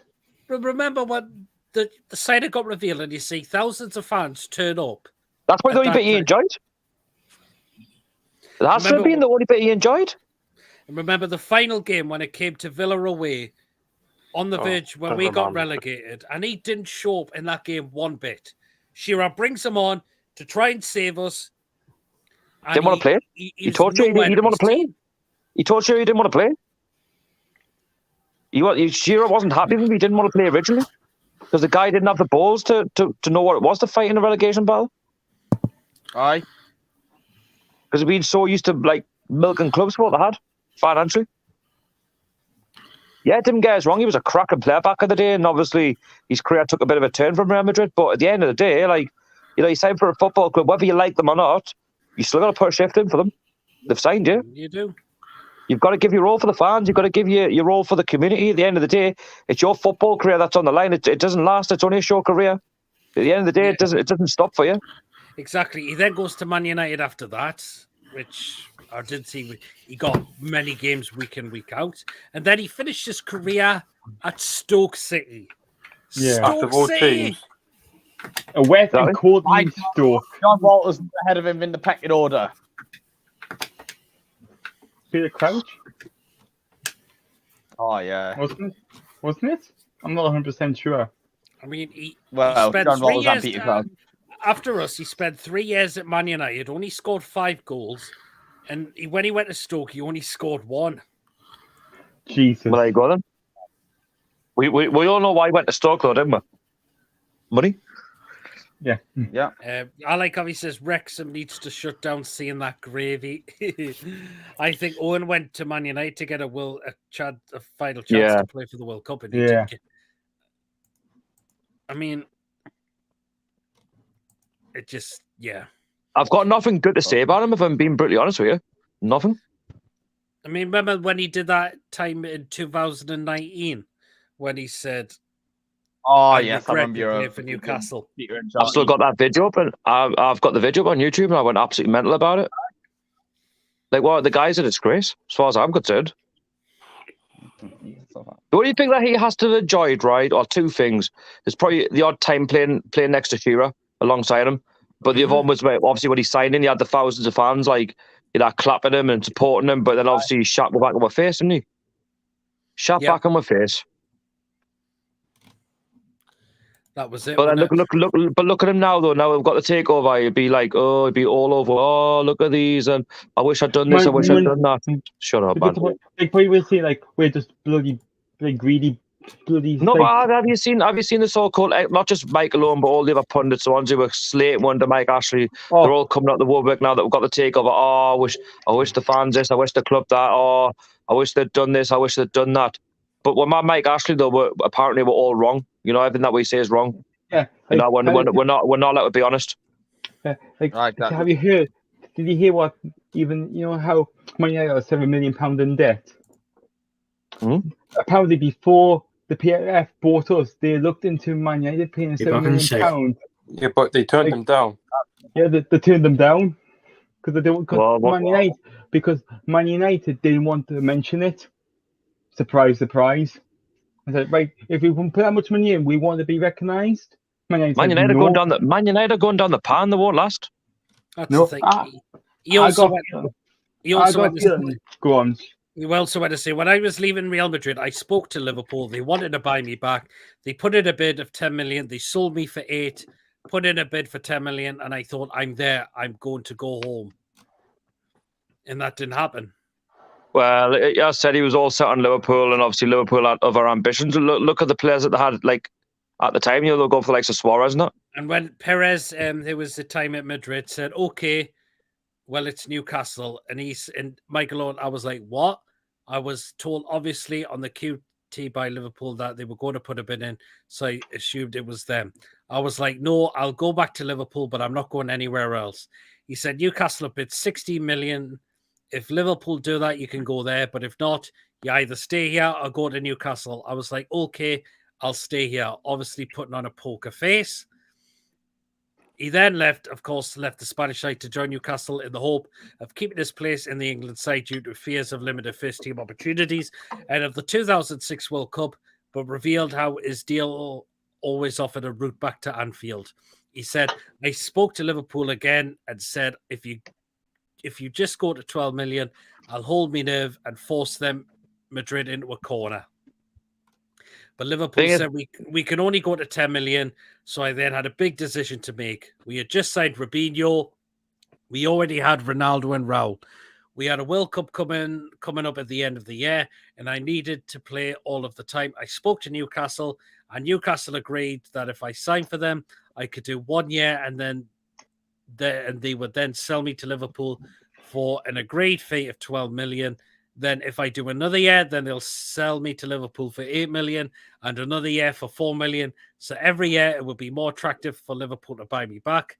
However, Owen's plans were derailed after an injury halfway through his first year at Newcastle, left him unfit heading into the World Cup, where he picked up another serious knee injury just seconds into a group clash with Sweden that ruled him out for nearly the entirety of the following season.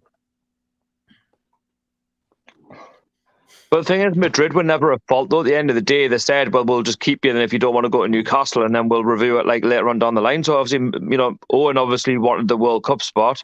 Mm-hmm. And obviously, at the time, I think Newcastle wanted to make a statement signing to say, like, we've got Shearer, he's coming towards the end of his career, but we'll get Michael Owen, the next best thing. And obviously, that we've done our bit, to show ambition before Mike Ashley took over and room work, but they showed ambition under Shepherd and that. But unfortunately, you look at Michael Owen and he's ruined it for himself. He's ruined his reputation, for his attitude. Yeah, absolutely. Then when it go on to say after that, hold on, let me just find it where it was after that as well. He also said the main thing was I was hopefully going to be going back for 12 million, did my knee at the World Cup. So then Liverpool bought Fernando Torres in 2007 and Luis Suarez in 2011, and it just never happened at the end of every year. I obviously tried to go back. Owen spent 4 years at St. James's Park in an injury at spell where he scored 30 goals in 79 appearances. However, he failed to establish a rapport with the home support, despite reuniting his former England striker partnership with Alan Shearer, and left the club following their shock relegation to the Championship in 2009. Rather than rejoin the Reds, Owen controversially made a switch to the bitter rivals, Manchester United, playing a backup role in the attack, but going on to win the Premier League title for the only time in 2011 before ending his career in 2013 following another injury hit year at Stoke City. Well, there you go then. Yeah. I just think at the end of the day, he's obviously went for the money, hasn't he? He's obviously gone for himself, and it's not worked out for him. Yep. At the end of the day, us fans, we want players who, want to play for the shirt. At the end of the day, we're not a well-off area. We go to work, 5 days a week, 6 days a week, and we want to go to the football and take our mind off the week and go and see the players give 100%. And if players aren't giving 100%, we'll tell them about it. It doesn't matter how big you are. It doesn't matter how big your name is. It's like, for example, St. Maximin.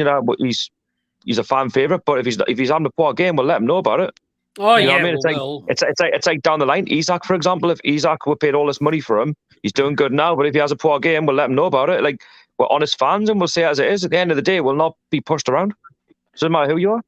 And obviously with the fans, like for us Newcastle fans, plus we're not wealthiest other places around the United Kingdom, and plus with the living crisis, what's happening as well, some fans are still making it to the games, even though they don't have enough for some food to still try and come to the game. Yeah, that's but we always say though, and I say it all the time, at the end of the day, we know some players are good, not all players are good, some players are decent, but as we always say, we don't demand a team that wins, we demand a team that tries. So we're going to play games where we're expected to win, but they might not get the result that they want. But as long as they give 100%, then listen, we'll draw a line in it. We'll move on to the next one. Do you know what I mean?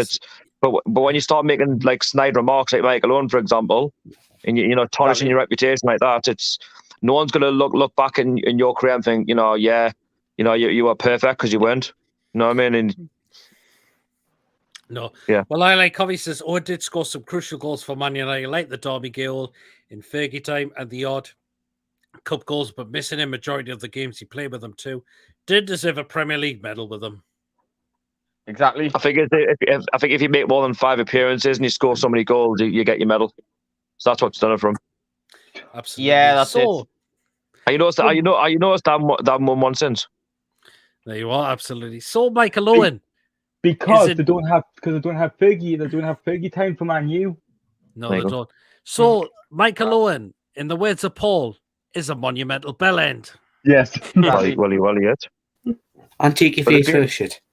But there's been a few in the Premier League, though. It's not just happening in Newcastle, it's happened to other clubs, like further down the pyramid as well. You're going to get them. Do you know what I mean? Even I'll be honest, even during this takeover, we're going to get players, you know, who they're not playing for the club, they're playing for themselves. Do you know what I mean? They'll have snide remarks. They're not playing for themselves. It's about time they can sort of out the door. It's like, to be honest, I had Tony on the review show. It was I think it was the review show that we were doing after the Fulham game, or I think it was actually me on either John's show at the time, and he said he now wouldn't have Martin Dubravka back at this club anymore.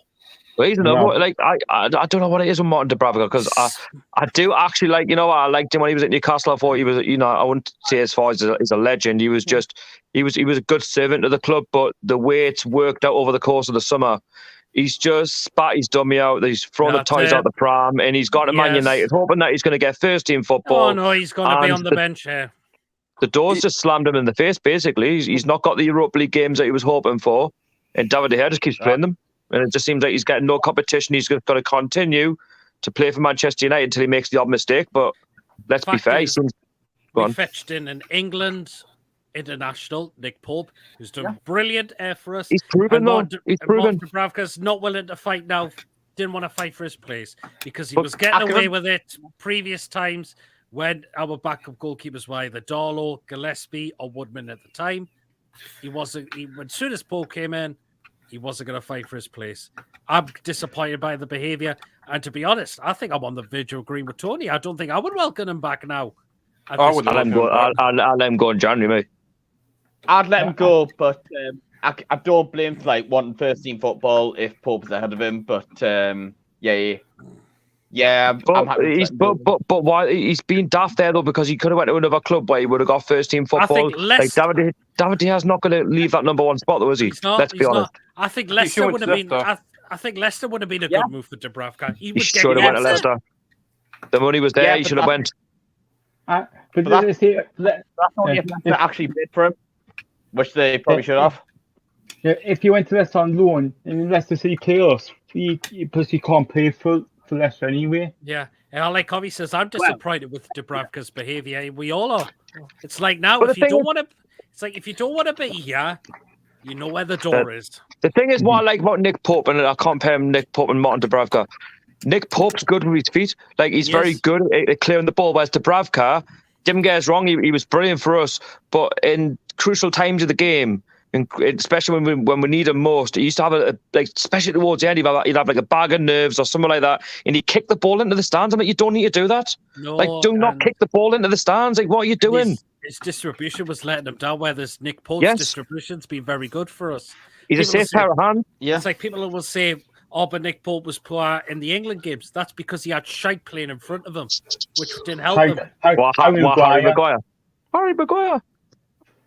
Aye. No, but Nick Pope knows exactly what he's doing. At the end of the day, right? If you wasn't good enough, he wouldn't play for England. He wouldn't get a look in. Apparently, Dubravka's injured now. What about again? I think Stornaby come out made of glass now. I mean, he was on the bench last season. He picked up an injury. That was the problem the last couple of years. And the season before that, he had an injury as well. But the thing is, though, at the end of the day, is he going to be that much of a miss? No. How much did we pay for him? £5 million? Steal at the time. Still is. We've got Nick Pope on a steal deal. There you go. There's another one. It was Nick Pope is you got to think, right? Martin Dubrow's got to realise, right? Rafa was under Mike Ashley. Dubravka was under Mike Ashley. We've got to take over now. We've got a new manager. Eddie Howe wants his own players. Like, I'm not being disrespectful towards Dubravka in any way. I would love to have kept him this summer, kept him on for the new season. But if Eddie Howe wants Nick Pope and we're going to get him for a steal because Burnley have gone down, then so be it. At the end of the day, we've got to bring players in that the manager wants, that the owners want. That's going to get up the table. Yep. Tangy, good evening. The same thing could have happened with Lingard. We don't do business with teams trying to get rid of their junk. I'm glad we dodged a bullet now, not getting Lingard now. Yeah, if he's going to Nottingham Forest over West Ham, then... Tangy says, Damien Duff, Chelsea and Blackman got best out of him. We got a half-baked Duff. Yeah, I mean... Yeah. Another player who just down-tooled for us, didn't he? Aye. Tangy says, so we don't need to do business with clubs with this mentality because right now we are trying to get rid of Murphy. I mean, well, see when January comes round. I mean, Murphy's at the minute, his crossing percentage so far is 24% last time I read it. Or it was around about the 20 mark. Murphy's crossing. It's not good. 20 Eddie was praising him the day, mind. You said he's been impressed with him. He said he was amazing against Fulham. He said he's going to play him. He wasn't amazing against Fulham. That's what he said. Well, he said he played well. He said played well, he was much improved. There was still a couple of things. I'm feeling with down to 10 men as well. But that's why this is how Eddie manages. At the end of the day, he's got to give players a chance. You can't keep. At the end of the day, and now we'll have got a good team on paper, but if they're especially in the home games, if they're not performing, then you got to change things around. Yep, that's it. Well, that's it. Yeah, so you will. Right then, last part of the show, and we've got to bring this up because our old buddy was in a bit of a confrontation. His son did this. Sorry, it's a bit blurry. But did I send you that, Peter? Was that me? I don't know. I was in the group chat we're in. That was me. That was me. So yeah, he was in a confrontation with a West Brom fan because his son did this as well. His son did this. His son decides to stick his fingers up, or at least stuck that up, just because a West Brom fan has come to his senses that they want him out. Well, a lot of the West Brom fans, they're sick of him. They want him gone. And can you blame them? No, you can't. Who West Brom got this weekend? Because that could seal his fate, you know. I'm trying to think. I forgot. That game could seal his fate. Lose that, he's gone for me. Even a draw could see him gone, I think. I mean, they've got Luton. Luton. Where's that, home or away? At West Brom. They do not beat Luton tomorrow. I think he's gone. Oh, they have to win. If they don't win, he's gone. I can imagine how toxic it'll be. He'll get them boos that we used to get him constantly every game. Oh, I tell you, they're starting to ring around now. He got it last week against Swansea, and then they played. I watched the Preston game, and they were absolutely abysmal. Like against Preston, I mean, this is the Preston side who scored. They scored 5 goals and conceded 4. Who? Preston, they've only scored 5 goals and only conceded 4, but they were abysmal. 4 goals. Scored 4 and whatever it is. But anyway, they're abysmal. West Brom were abysmal. Preston were good, by the way. For all the criticism that they get, West Brom were a bit. They were just putting balls into the box and going absolutely nowhere. It sounds familiar. I mean, it's just. I know. Yeah. I kind of feel. I do feel for the West Brom fans because we had to put up for it, and look at how they're putting up with it now. Look at Luton, though. Luton are no mugs. They've had a good start of the season. I think he's gone, me. I think he's good as gone this weekend. I really do. I think he's gone. The thing, I mean, credit to the West Brom for having some balls and tell them what he thinks of them. No, but at the end of the day, the West Brom fans are being honest. But all I'm going to say is, if they draw or lose that game tomorrow, is it tomorrow or Sunday? Yeah, tomorrow. Yeah, they draw or lose that game tomorrow, it's at home. The fans will make it clear to them, they'll boom, and then the owner will get rid of him. That'll be him gone. I mean, he took West Brom in a playoff position up there to mid-table down there, and now he's got them in the bottom 3. Well, they've not improved since the previous manager left. It's made them worse. I mean, that's another manager who's stole a living out the clubs he's managed, majority of them. Yeah, careful now. He didn't go to West Brom for the money. It was never about the money. What a load of tosh. I got guess who wants a new managing job? Who? Rafa. Rafa So wants to Sean see Dyche. him. I think he's turned that Forest job down, actually. Rafa's Yeah. not. If you go say Rafa at West Brom, he's not going to drop back into the Championship now. No. Newcastle was No. different though. Newcastle was Rafa won't go to different. West Brom. Anyway, draw or lose that. I think he's gone. I think they'll boom him off, and he'll go. Simple as that. And Yeah, Steve Bruce will blame the West Brom fans.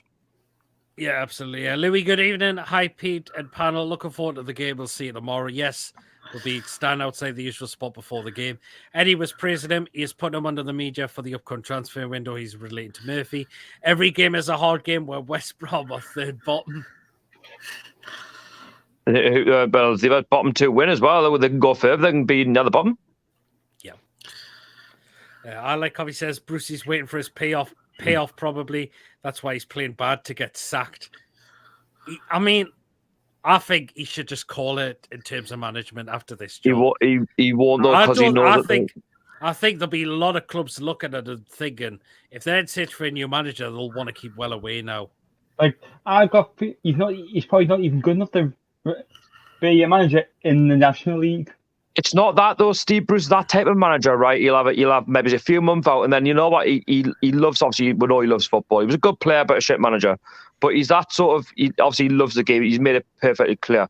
He'll jump into League One or League Two and know that he's going to get a job. You know what I mean? That's what he's like now. He'll manage anybody. You know, like just his attitude, just his whole like tone and that. He will not keep away. Do you know what I mean? Like, so for example, Plymouth or a scum four from the National League, they could come in from. He's like, well, you know, I'll give it a right old go. I'll roll my sleeves up. I'll dust myself down, and we'll go again. And it's the same old tripe. But look at Bradford City in League Two. Once they got rid of like their previous manager, they went for Mark Hughes, who was at Southampton. Mm-hmm. You see, do you know what it is with Mark Hughes? I actually didn't think he was awful. I know he used to get a lot of stick. I didn't think he was an awful manager, though. I actually quite like him. And the thing is, he's in League Two, and he's got Bradford City 4th in the table. He's built, you know what he's doing, what I respect Mark Hughes with in one way. Yeah, it went all badly wrong at Stoke and Southampton, but he's building his reputation again to get them back. Like, he can say, right, and get a club promoted back to League One. He's building his reputation. Whereas Steve Bruce, he's just nitpicking. That's the difference, though, between Mark Hughes and Steve Bruce. Mark Hughes knows where he's gone wrong. He could go back into the Championship and do well. I wouldn't say Premier League these days, but Steve Bruce is just, he's taking all these jobs where he knows he's not good enough for them. Not now. He's not got the reputation anymore. This was like 15-year ago reputation in the Championship where he'd take clubs up. He's not that anymore, is he? I like how he says Bruce to Sunderland, make it happen. I don't think he'd go back there. I would love to see that happen again. I don't think he'd go back there. I don't think he will. Or maybe Middlesbrough to complete the Trinity. You know who I've just seen it as well. You know who Middlesbrough want as a new manager? Michael Carrick. Edwards, isn't it? Michael Carrick. Oh dear. I'd be interested to see where Sean Dyche goes. I think he'd take the whole job, mate. If there's a project there, I know Wolves have. Shame it didn't work out with Chris Weiler at Middlesbrough because I thought it would have, but no, it obviously hasn't. Middlesbrough only go one way, and that's League One at the minute. No matter who you've got. Taggy says Steve Bruce looks at any club and sees money, money, money. Where's Sean Dyche going to go then? He said in the interview he'd be happy to drop down into the Championship if he needs to build his reputation back up. But see, Wolves obviously they're going to go for like a Portuguese type manager or somewhere around Europe. But if he doesn't, obviously Sean Dyche doesn't get the Wolves job, I think Hull would be a good project for him. Bit more money as well. I mean, go back to this confrontation yesterday. Alex Bruce defends his dad as always. Fox by any chance? No, it was on that confrontation that happened with the West Brom fan. I mean, he's at the end of the day, fans pay their hard-earned money, and this West Brom fan has obviously travelled during the week to Preston to try and get a result against a side that doesn't score many. And they've been a shambles. They were shambles. They were absolute. I kid you, they were shambles. Yeah. So West Brom do the decent thing and get rid of him. Draw or lose tomorrow, they'll boo him off. They'll make their feelings clear at the Hawthorns, and he will get the chop. But he has to. If any normal manager sees any sense in themselves and they know they're getting booed off, then you have to just resign. But I know he won't. That's the thing. Just call it a day in terms of management. You've made so much money out the clubs you manage. Just call it time. Careful now, he'd be back in the 3rd and 4th tier. Well, you know. Oh, I mean, I think clubs will be looking and thinking, I think we're going to stay well away from him. But they won't, though, because they'll look on his reputation. Oh, but actually, back with 15 years ago, this was 15 years ago, by the way, or 10. That's so many years ago. I know that. Well, that's it. You know what? Oh, actually, maybe. Well, there might be a chance that we can get it back into the championship. But they know for a fine fact. Say, for example, a League One club, they'll not take them to the championship. They'll probably go to League Two. Yeah. So see, like those top of the league, the manager gets sacked, then they'll probably finish in the relegation zone. Oh, what he needs to do is go manage abroad, like what some of the other managers do. Can't like like China or India or somewhere. You see these managers like move on. Just go manage abroad. Keep away from the English game if you know you've passed it. Go to like why not go to like Azerbaijan, somewhere place like that. Honestly, I've just got that feeling tomorrow that the West Brom fans are going to boom. It'll be a 0-0 draw or a 1-1 or something like that. They'll boom and the owners will get rid of them. I think they're going to have to do something. Yeah. I can't wait for like the 27th of November now. How are West Brom in the relegation zone though? Like it's. I mean, I've been looking at West Brom fans TV Twitter page. He's kind of lad. I've read this one. He said, Steve Bruce has said, I hope they give me more time to turn this around. And the person on West Brom Fan TV says, my God, you've had long enough, Steve. 1 win in 12. Get gone. I remember when you did a rant there when there was a certain thing he said. And he said something, what was it? He said, I need more time. You need no more time. You went off it. It was like a YouTube video. You're like, you don't need you do not deserve any more time, Steve Bruce. You need to get gone. Remember every press conference, I need more time. Well, I need more time. We'll definitely turn it around. We'll get better. We're not getting better. We're getting worse. West Brom Fan TV really want him out. But he's one of like many West Brom fans who want him out. If not, it's got to be at least 80% of the fan base. I mean, Craig reckon Bruce will go abroad. He's got to do the right thing at the end of the day. The West Brom ownership have to see it. If they lose to Luton Town, then if they do not look like getting out that relegation zone, and then obviously the teams at the top are gaining more points on them, they have to get rid of him. A club like West Brom should not be in that bottom 3 league of the championship. Don't get us wrong. I've seen clubs go to League One. I've seen Southampton, Sunderland. I've seen Portsmouth, Ipswich. There's a few of them still left in there now, but Sheffield Wednesday, it happens. Wolves. Yeah. MLS for Bruce. Yeah, that's you probably get one of them relegated as well, though. That's a problem. Hang on, in the MLS there's no relegation. Is it not? So it shows how much I watch it then. I don't watch it. Because obviously you have the MLS, and that's only it's weird because you got 2 Canadian teams. You got Montreal and Toronto in the MLS. I genuinely wouldn't have a clue. I don't watch it. I mean, I think I've watched it in my life. I think I've watched it 3 games. Yeah. Lyle Covey says, didn't the Man U fans love Steve Bruce and give a stick for wanting him out with NUFC? Because, he was a good player for them back in the day, which you can't take that away from, but as a manager, he's awful. Awful manager. Mm-hmm. He uses his playing days to say, I'm a very good manager. You're not. Maybe back in the day, you were a good championship manager, taking teams up to the Premier League, but football's moved on. We don't use dinosaur football anymore. Like this whole 5 at the back, wing back system, which never seemed to work. Eddie Howe goes for it. He goes attacking. Yeah. Like you did against Manchester City, where we got fourth, where we drew the game 3-3. Like we did against Arsenal last City and took them to the zone and won 2-0.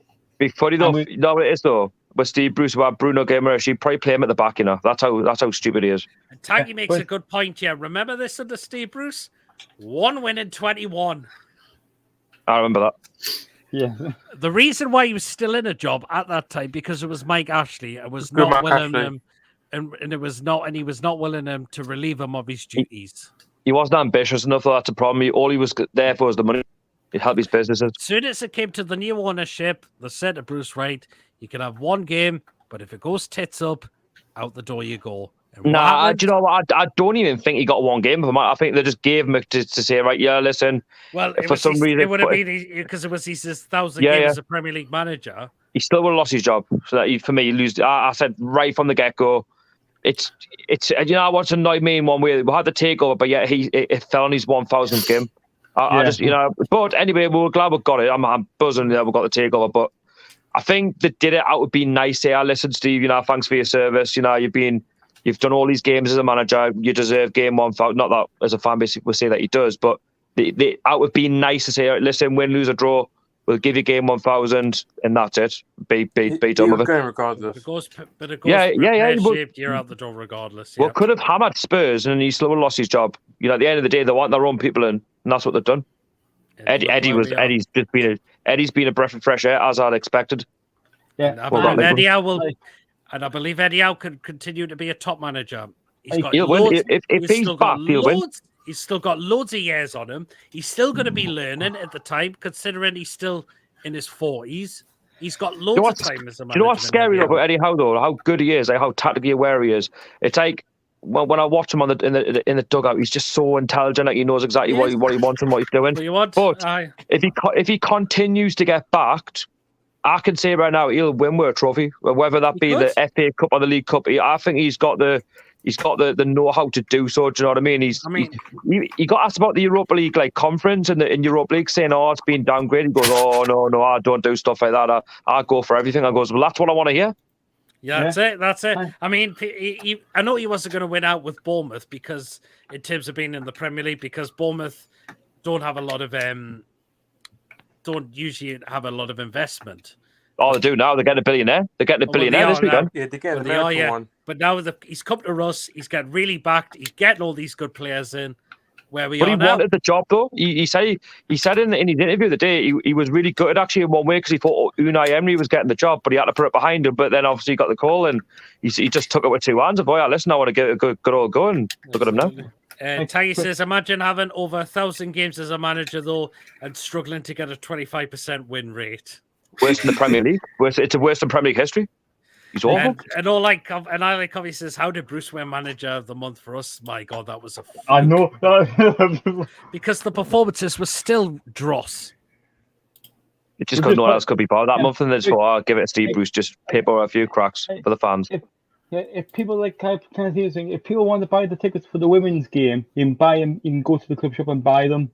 They're on sale of the women's game. Guess what? I'm hoping that level 7's open, so I can go on level 7 for a change. You want to get up at level 7? Do you know what it is? No, I genuinely want to go and sit in levels. Just I haven't sat there for years since the good old championship days under Chris Hughton. Yeah. It's just nice seeing the view, when you sit and you see the whole skyline and that. It's brilliant. Yeah, isn't that where Rubenstein sits? Isn't there where Rubenstein sits? No, he sits in the. He's lower Leazers. Yeah, on the corner. So the middle end of the Leazers, so to speak. Yeah, you can't quite see.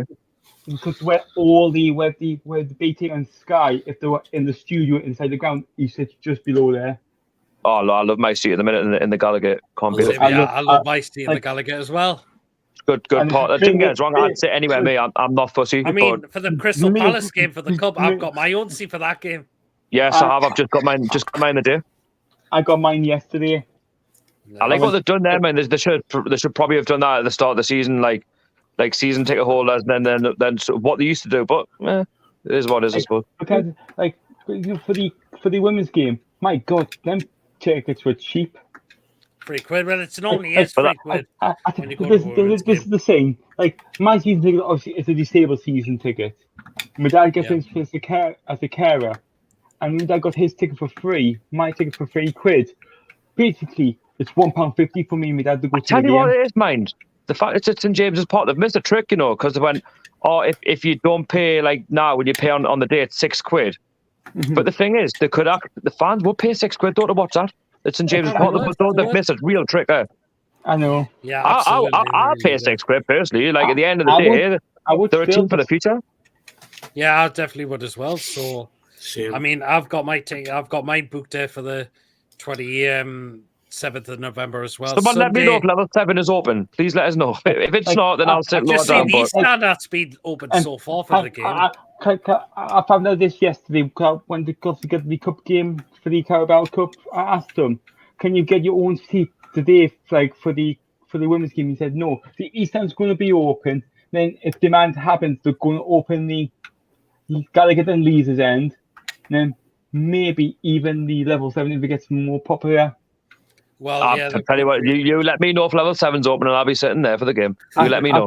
I find out ask somebody who works in the club shop, like in the until I will go, but until then I'll wait. So Taggy says I can't get a ticket for a game. Season ticket holders have first digs. The women's game's open for anyone, I believe. Not yet. Not yet. You have to be. I think he's on about the ticketing system. You have to be quick. Hang on, I tell you something. No, I tell you with the women's, you have to be a season ticket holder or a member. Oh, no, I think he's on about in general. Though, like I think with the games, you have to be so quick to get. Even if you get one for your mate as well as a season goal, you have to be so quick. Like I think now they're done because obviously when the first happened with the takeover, they stopped everybody buying like 50 tickets on for one day. You don't need 50, but they're all getting sold on for like 50, 60 quid though. It's ridiculous. Yeah, that's the thing. Well, guys, we've come to the end of the show now. So what we'll do is we'll get the score predictions for tomorrow's game against Brentford home. Yep. Right, start with you, Liam. What's the score tomorrow? 2-1 Newcastle. Who's getting the goals? I said Callum Wilson will score one. Who else did I say? I said Kieran Trippier, I think I said. Ooh, Trippier interested. Right, thanks for coming on, Liam, and I'll catch you tomorrow. Yeah. See you tomorrow, Liam. See you tomorrow. Lewis. Oh, Jesus Christ. I'm going 4-1 again. Why not? Go big. Oh, wow. You're feeling very optimistic, aren't you, Lewis? Callum Wilson. Yep. Bruno. Yep. For what? Trippier? No, like Wilson 2, Bruno 1, Amaron 1. Oh, very interesting there. Okay, Lewis. Well, thank you so much, Lewis. I'll be in the background. Like it's like when you have a little bit of chat afterwards. No problem, Lewis. All right. Catch you, man. See you later. Yeah. Okay, Sharky. I'm going to say Newcastle 2, Brentford 0. Who's getting the goals? I'm going to say Miggy. Yes. Will continue where he left off against Fulham, and I'm going to say Callum Wilson. You're very, very interested. Well, thank you so much, and I'll catch you tomorrow, man. Yeah, see you tomorrow, and happy birthday as well, Peter. Thank you very much for tomorrow. See you later. See you later, Mason. All the best to you, mate. Cheers, mate. Mason, I know we did a preview, but in case some of the viewers haven't seen our preview, what was your score again? I said 2-1 Newcastle. I said, I know I put Tony, but I said Callum Wilson, and I think I said Almiron. Yeah, I think you did. Yes, I remember. Well, Mason, hopefully we'll catch you tomorrow. Come and see us. I'll have a little pop along, see a quick. Yeah, hello. we're usually by the club shop before kick-off, so feel free. I'll come along, see have a little hello. Yes, come on over. I will. I'll. Right, yeah, no problem. Right, see you, Mason. Thank you so much. No problem. Right, guys, that is it for today. I'll just rattle through these last comments. So I like obviously 3-1 Newcastle, Bruno, Botman, Joe Linton, and Tony for Brentford to get the goals. And if my score prediction, I went for 3-1 as well. Ty says Botman, you can't 4-0. Botman, Willock, Joe Linton, Bruno. Gateshead to win, and then UFC to win, says Ross. Hopefully, yep, that would be absolutely great. Definitely as well. Well, guys, thank you so much again for tonight. It's been a really, really good show. We've got quite a few things on tonight's show as well. So, of course. Anyway, guys, remember to keep an eye out for the quick thoughts after the game tomorrow. Hopefully 3 points will be absolutely fantastic with me celebrating my 32nd birthday tomorrow. Definitely as well. Will be fan reactions as well. And I will let you know when I'll be doing the player ratings and match review show as well. So do keep an eye out for that coming as well. Well, guys, thank you so much. Enjoy your night. Enjoy your weekend as well tomorrow. I shall catch you all later. Take care of yourselves. And also, happy 32nd birthday to me tomorrow. See you later. Good night, everyone.